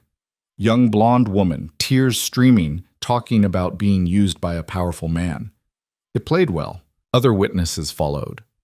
Hans Weber, the Swiss lawyer. Marcus Chen, Victor's former right hand who'd flipped to save himself. Associates, employees, people who'd watched Victor build his criminal empire. Robert Chen's sister testified, showed the jury that photograph of her brother with his daughter. The courtroom went silent. Through it all, Victor sat at the defense table, expression neutral, perfectly controlled, like he was watching someone else's trial. Alara wondered what he was thinking, if he regretted any of it, if he'd do it differently, if he could go back. Probably not. Victor wasn't the regret type. Week 3 brought financial experts, forensic accountants who walked the jury through money laundering schemes so complicated Alara barely followed them. Shell companies, offshore accounts, wire transfers that bounced through 6 countries before landing in untraceable havens. And there, buried in the transactions, Alara's signature, on documents she didn't remember signing, authorizing transfers she didn't know about. The prosecution argued she was a victim, an unwitting participant. The defense implied she knew exactly what she was signing, that she'd benefited from the illegal money just as much as Victor had. Neither side called her to testify. She'd made herself too difficult, too unpredictable. Better to talk about her than to her. Catherine called after the financial testimony. They made you look complicit. I know, I watched. This could affect the divorce settlement. If the jury thinks you knew about the money laundering, the judge might too. Then I'll deal with it. You're being remarkably calm about this. I'm tired, Catherine, tired of fighting, tired of caring what people think. Whatever happens, happens. That's not like you. Maybe I'm becoming someone else. After she hung up, Alara realized it was true. She wasn't the same person who'd walked into that gala 3 months ago. That woman had been angry, determined, sharp. This woman was just exhausted. The prosecution rested on a Thursday. Defense started the following Monday. Victor's lawyers called character witnesses, business associates who swore he was honest, foundation board members who praised his philanthropy, friends who claimed he was a good man caught in bad circumstances. It rang hollow after weeks of testimony about murder and money laundering. Victor didn't take the stand. His lawyers were smart enough not to risk it. Closing arguments happened on a gray February morning. Alara watched from her apartment, coffee going cold, as the prosecution painted Victor as a monster and the defense painted him as a businessman who'd made mistakes. The jury got the case at 3 p.m., deliberated for 2 days. The verdict came back guilty on all counts. Victor's face didn't change. He just nodded slightly, like he'd expected it. Sentencing was set for 6 weeks out. Alara turned off the television and sat in silence. Victor Kane, the most powerful man she'd ever known, had just been convicted of federal crimes. He'd spend the rest of his life in prison, die there, probably. And Alara felt nothing. No triumph, no vindication, no relief. Just emptiness, where something else used to be. Her phone rang. Catherine. Did you see? Yeah. This changes the divorce. With Victor convicted, his assets are definitely subject to seizure. We need to move fast. File for your share before the government takes everything. Okay. Okay? That's it? Alara, we just won. Victor's going to prison. You're free. Am I? What does that mean? Nothing. File whatever you need to file. I'll sign it. She hung up. The apartment was too quiet. Alara grabbed her coat, went outside. No reporters today. The story had moved on. Victor's conviction was yesterday's news already. She walked to Central Park, found a bench, watched people ice skating, families, couples, people living lives that didn't involve federal trials and criminal husbands and 7 years of lies. Her phone buzzed. A text from an unknown number. I'm sorry you had to watch that. She should block it, should delete it without responding. Instead, she typed back, I'm sorry you became this person. His response came immediately. I was always this person. You just didn't see it. I see it now. Does it change anything? Alara looked at the skaters, the families, the normal people living normal lives. Everything. It changes everything. She blocked the number, turned off her phone, sat on the bench until the sun started setting and the cold became too much to ignore. Then she went home to her small apartment and her uncertain future and the knowledge that Victor Kane would spend the rest of his life in prison, and Alara Voss would have to figure out how to spend the rest of hers. Victor's sentencing happened on a Tuesday in March, the kind of spring morning that promised warmth but delivered cold wind instead. Alara didn't go. Watched it on her laptop, alone in her apartment, the same way she'd watched most of his trial. The judge gave him 45 years. Federal prison, no possibility of parole. Victor would be 93 when he got out, if he lived that long. The camera caught his face as the sentence was read. Still composed, still controlled. But something flickered in his eyes. Maybe fear, maybe resignation, maybe just the realization that he'd finally lost something he couldn't buy or manipulate his way out of. Alara closed the laptop before they led him away. She'd seen enough. Catherine called 30 seconds later. The divorce hearing is scheduled for next week. Judge Morrison presiding. She's tough but fair, doesn't tolerate games from either side. What are we asking for? Everything we can get. With Victor's conviction, his assets are being liquidated. The government gets first claim for restitution to victims. After that, creditors. After that, you. How much is left after everyone takes their piece? Catherine paused. Honestly, maybe 12 million. Maybe less. Most of his wealth was tied to criminal activity. The Fed seized the penthouse, the Hampton House, the foundation accounts. What's left is smaller properties, legitimate business holdings, things he owned before the criminal enterprise took over. 12 million. Not the 200 million Alara had been entitled to. Not even the 15 million she'd demanded, but more than the 8 million settlement offer she'd rejected. Small victories, she supposed. I'll take it, Alara said. You sure? We could fight for more. Argue that the prenup void means, I'm sure. Get me whatever's left and get me out. Okay, we'll file the final motions tomorrow. After she hung up, Alara sat in the quiet apartment and tried to feel something about the number. $12 million. More money than she'd ever imagined having.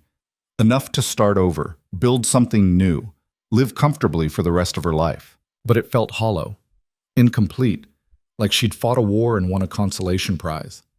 Her phone buzzed. Rebecca. Saw the sentencing. You okay? I don't know what okay means anymore. Fair. Want to get drunk and watch terrible movies? Yeah. Actually, yeah. Rebecca showed up an hour later with wine and a backpack full of snacks that looked like she'd raided a convenience store. They settled on the couch.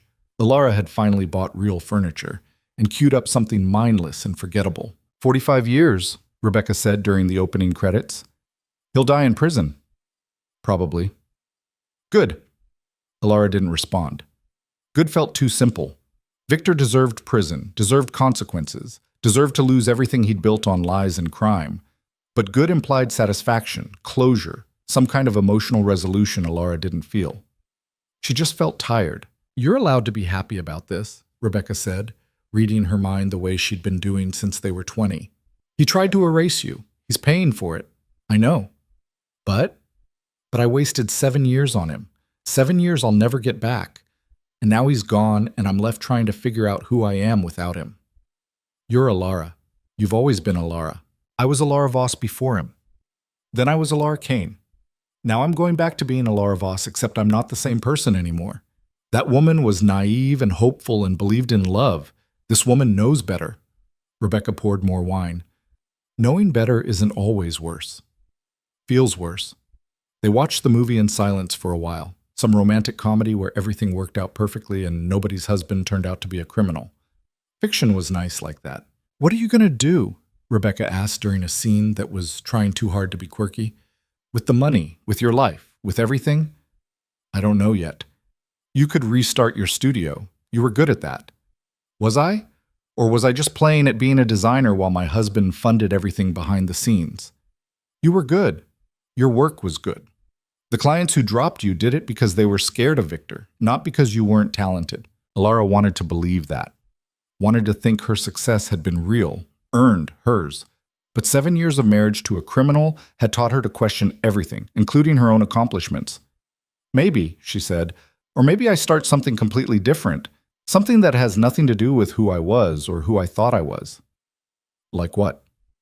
I have no idea. That's the terrifying part. The divorce hearing the following week was anticlimactic.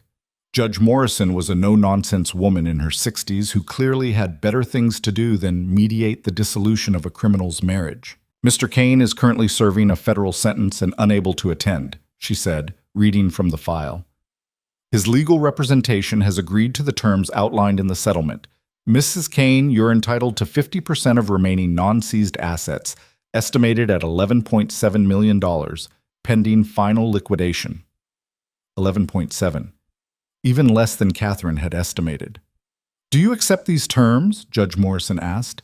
Alara looked at Catherine, who nodded slightly. Yes, Your Honor. The marriage between Alara Voss and Victor Kane is hereby dissolved. Distribution of assets will be finalized within 90 days. Court is adjourned. The gavel came down. Just like that, 7 years of marriage ended. No ceremony, no emotion, just paperwork and legal language, and a judge who wanted to move on to the next case. Alara walked out of the courthouse into pale spring sunshine. The reporters were gone.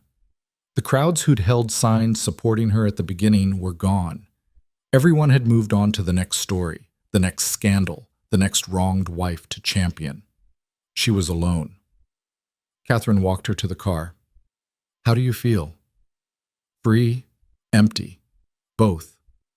That's normal. Divorce is complicated even when your ex isn't going to prison for 45 years. When do I get the money? 90 days, like the judge said. The liquidation team has to sell the properties, close the accounts, distribute to creditors. Then you'll get a wire transfer for your share. And then what? Catherine looked at her. Then you live your life, whatever that looks like. The answer should have been comforting. Instead, it felt like standing at the edge of a cliff with no map and no idea how to fly. The next 3 months passed in a strange limbo. Alara wasn't married anymore, but wasn't quite divorced yet. The money hadn't come through, the paperwork wasn't finalized, some bureaucratic process was still grinding away in the background. She stayed in her Chelsea apartment, started therapy, finally, with a woman named Dr. Sarah Kim, who didn't flinch when Alara unloaded 7 years of trauma in their first session. You've been surviving, Dr. Kim said after Alara finished, for months, maybe years. Survival mode is exhausting. Eventually, you have to transition from surviving to living. I don't know how to do that. Most people don't. That's why I have a job. They worked on it. Slowly. Alara learned that trust issues after discovering your husband faked your death were normal. That anger was normal.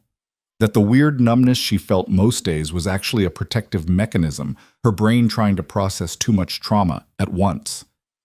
You're not broken, Dr. Kim told her. You're healing. Healing looks messy.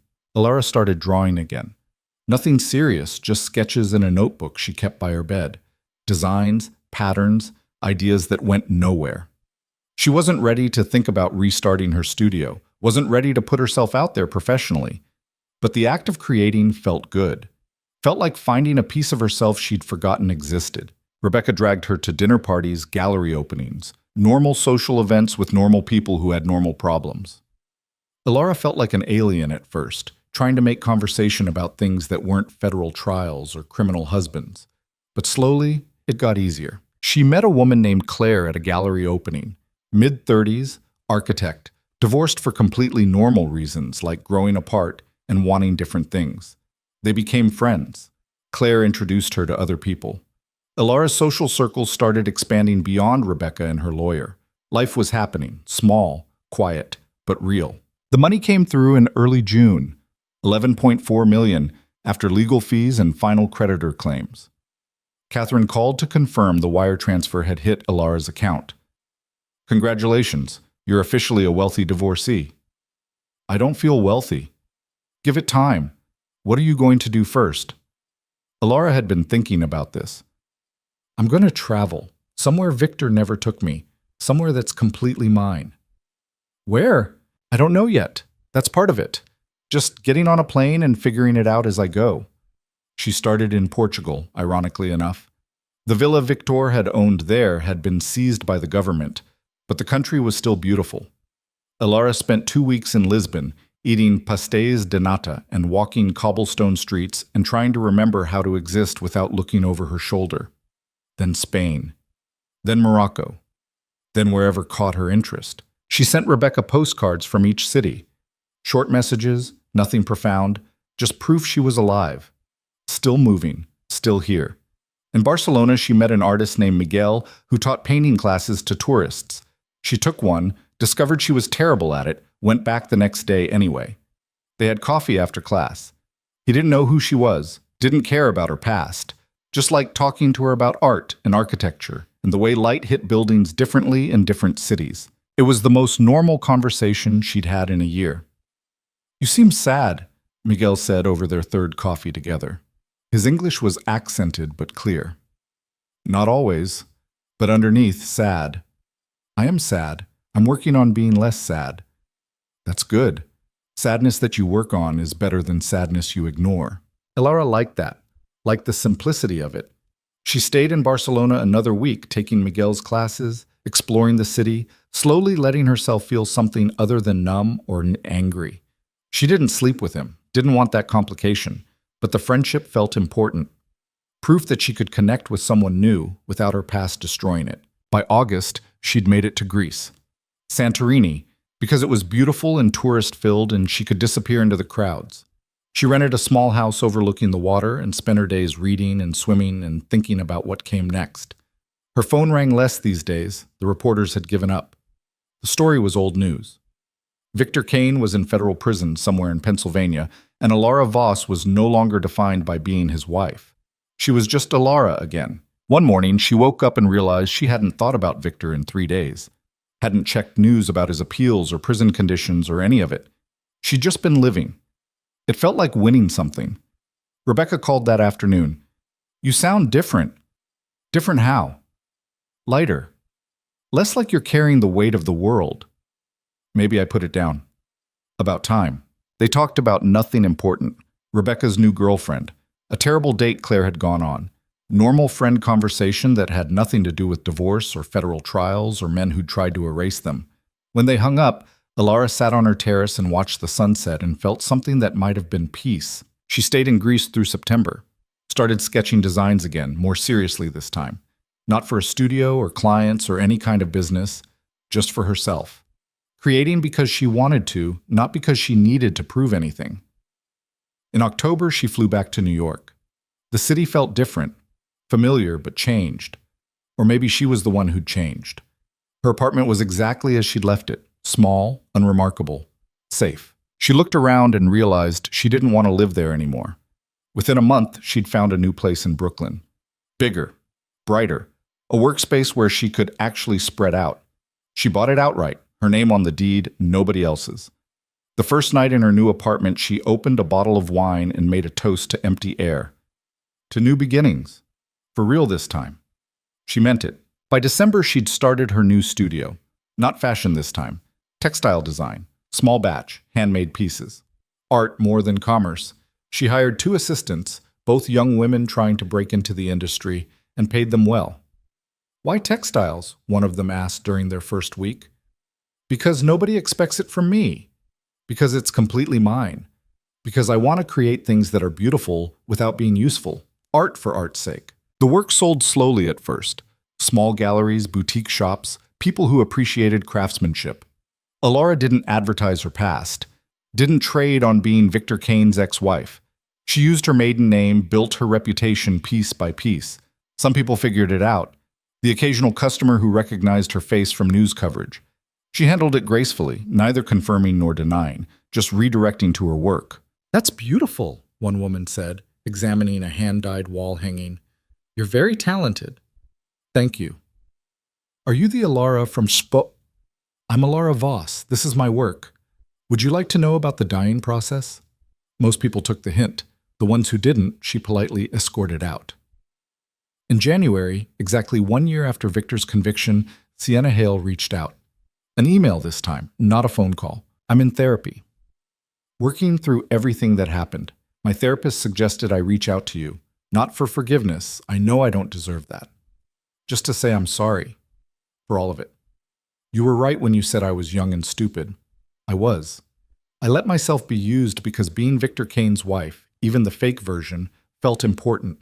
I thought it made me somebody. Turned out it just made me complicit. Anyway, I'm sorry. I hope you're doing okay. Sienna. Elara read it 3 times, drafted 6 different responses, deleted them all. Finally, she wrote back, I'm doing okay. Better than okay, actually.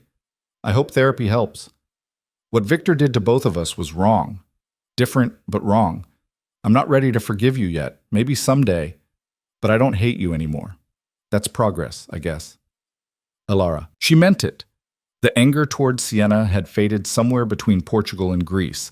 Sienna had been a tool Victor used, just like Elara had been. Different roles, same manipulation. Hating her took energy Elara didn't want to spend anymore. Spring came again. 1 year since the divorce. Elara threw a small party at her studio. Rebecca, Claire, her assistants, a few artists she'd become friendly with. They drank cheap wine and ate expensive cheese and celebrated nothing in particular. To Elara, Rebecca toasted, who survived a Mafia boss and came out stronger. I don't know about stronger, Elara said, but I came out. That's something. It's everything, Claire corrected. They drank to that. Later, after everyone had left, Elara stood in her empty studio and looked at the pieces she'd created, textiles and colors that made her happy. Patterns that meant something only to her. Work that existed because she wanted it to, not because anyone demanded it. This was power, she realized, not control over other people, not manipulation or money or fear, just the ability to create her own life, make her own choices, exist on her own terms. Victor had tried to erase her, failed spectacularly. Now he was in prison and she was here, building something beautiful from the wreckage. She didn't need him destroyed to feel whole. Didn't need revenge or justice or closure. She just needed to keep moving forward. In May, Dr. Kim asked her a question during their session. Do you still think about him? Sometimes. Less than before. He's not the main character in my story anymore. He's just a chapter I survived. How does that feel? Like freedom. Dr. Kim smiled. I think we're done here. Not with therapy. You can keep coming if it helps. But with the crisis processing, you're not in survival mode anymore. You're living. Elara felt tears prick her eyes. Yeah, I guess I am. 2 years after the gala, Elara's work was featured in a gallery in Soho. Small show, nothing major, but it mattered. Her pieces hung on white walls, lit beautifully, appreciated. The opening night was packed. People she knew, people she didn't, a few art critics, someone from a design magazine, and Thomas Kane.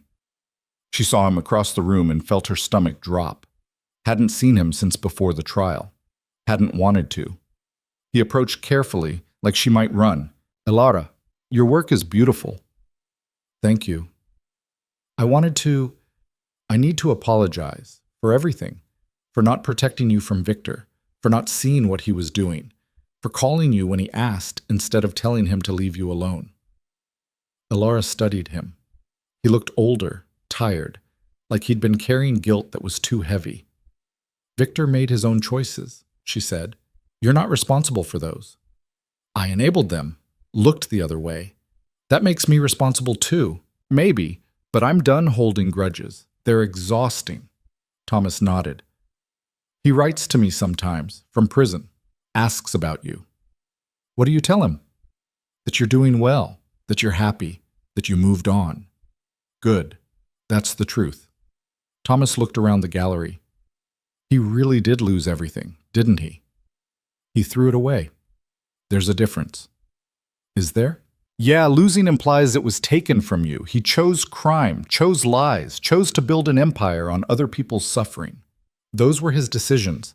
He's living with the consequences. Thomas stayed a few more minutes, making awkward small talk, then left. Rebecca appeared at Elara's elbow. You okay? Yeah, surprisingly, yeah. He's got nerves showing up here. He apologized. It's fine. You're very zen about this. I'm very tired of being angry about this. There's a difference. The show was a success. 3 pieces sold opening night. The design magazine wanted an interview. Other galleries expressed interest in her work. Elara Voss was becoming known for her art, not for being someone's ex-wife. It felt like reclaiming something she'd lost, or maybe building something she'd never had in the first place. 3 years after everything started, Alara got a letter. Federal Prison, Pennsylvania. Victor's handwriting. She almost threw it away unopened. Didn't. Alara, I saw an article about your gallery show. Your work is beautiful. I always knew you were talented, even when I was too stupid to support it properly. I'm glad you're doing well. I know I don't deserve to know that, don't deserve to still think about you. But I do. I think about you every day, about what I destroyed, what I threw away. You were the best thing in my life, and I treated you like you were disposable. I'm sorry. I know sorry doesn't fix anything, doesn't change what I did, but I need you to know. I see it now. Everything I lost, everything I destroyed. I hope you're happy. I hope you found someone who deserves you. I hope you never think about me except as a lesson learned. You were always stronger than I gave you credit for. Always smarter, always better. I just couldn't see it through my own ego. I'm sorry. Victor. Alara read it once, felt nothing. Read it again, still nothing. She folded it back into the envelope and put it in a drawer. She didn't write back. Some things didn't need responses. 4 years after the gala, Alara stopped counting, stopped marking time by before and after Victor, stopped defining herself by what she'd survived. She was just Alara, artist, friend, woman who'd built a life she actually liked. Her studio had grown. She employed 6 people now. Her pieces were in galleries across the country. She'd been commissioned for a hotel installation in Chicago, 30 custom textiles for their entire lobby. She dated occasionally, nothing serious, a few dinners, some promising conversations. One 3-month relationship that ended amicably when they both realized they wanted different things. She wasn't looking for love, didn't need it, didn't trust it the way she used to. But she was open to the possibility. Someday. Maybe. Rebecca got married. Alara was the maid of honor, gave a speech about friendship and survival and the importance of people who showed up when your life was falling apart. The whole room cried. Claire started dating someone serious. Alara was genuinely happy for her. Dr. Kim retired. Alara sent her flowers and a thank you card that said simply, "You saved my life." Life moved forward. Seasons changed. The city kept spinning, and Alara kept creating. 5 years after everything, a journalist reached out, working on a book about white-collar crime. Wanted to interview Alara about Victor. "I'm not interested," Alara said. "It could be cathartic, telling your side of the story. I've told my side to lawyers, federal agents, anyone who needed to hear it. I'm done performing my trauma for other people's consumption. This would be different. No, but thank you for asking." She hung up. Later that day, she stood in her studio, surrounded by work she'd created with her own hands, and felt something she hadn't felt in years. Pride. Pure, uncomplicated pride in who she'd become. Not the woman Victor had married. Not the woman who'd walked into that gala in a blood-red dress. Not even the woman who'd survived the aftermath. Someone new. Someone she'd built from scratch. Someone who belonged entirely to herself. That evening, she opened her laptop and started writing. Not a memoir. Not a tell-all. Just thoughts. Reflections. Things she'd learned about power and control and what it meant to reclaim your own story. She wrote about how love could be real and toxic at the same time. How you could genuinely care for someone who was destroying you. How survival sometimes meant walking away from everything familiar and building something new from nothing. She wrote about the women who'd held signs at the courthouse. The ones who'd seen themselves in her story. Who'd been erased or diminished or made invisible by powerful men. She wrote about learning that revenge wasn't the opposite of forgiveness. They were 2 different paths to the same destination. Freedom. She wrote until her hands cramped and her coffee went cold, and the city outside her window turned from dusk to dark to the kind of late-night quiet that only happens in big cities when everyone else is asleep. When she finished, she read it over once, saved it, closed the laptop. She didn't know what she'd do with it. Maybe nothing. Maybe it was just for her. But it felt important. Like drawing a line between who she'd been and who she was becoming. 6 years after the gala, Alara stopped getting recognized. The story had faded. Victor Kane was old news. Other scandals had taken over the headlines. Other wronged wives had stepped forward with their own stories. Alara was just another person in New York, living her life, building her career, existing without explanation. It was perfect. One autumn afternoon, she was walking through Central Park when she saw him, or someone who looked like him. Same build, same walk, same way of carrying himself. Her heart jumped before her brain caught up. It couldn't be Victor. He was in federal prison. Would be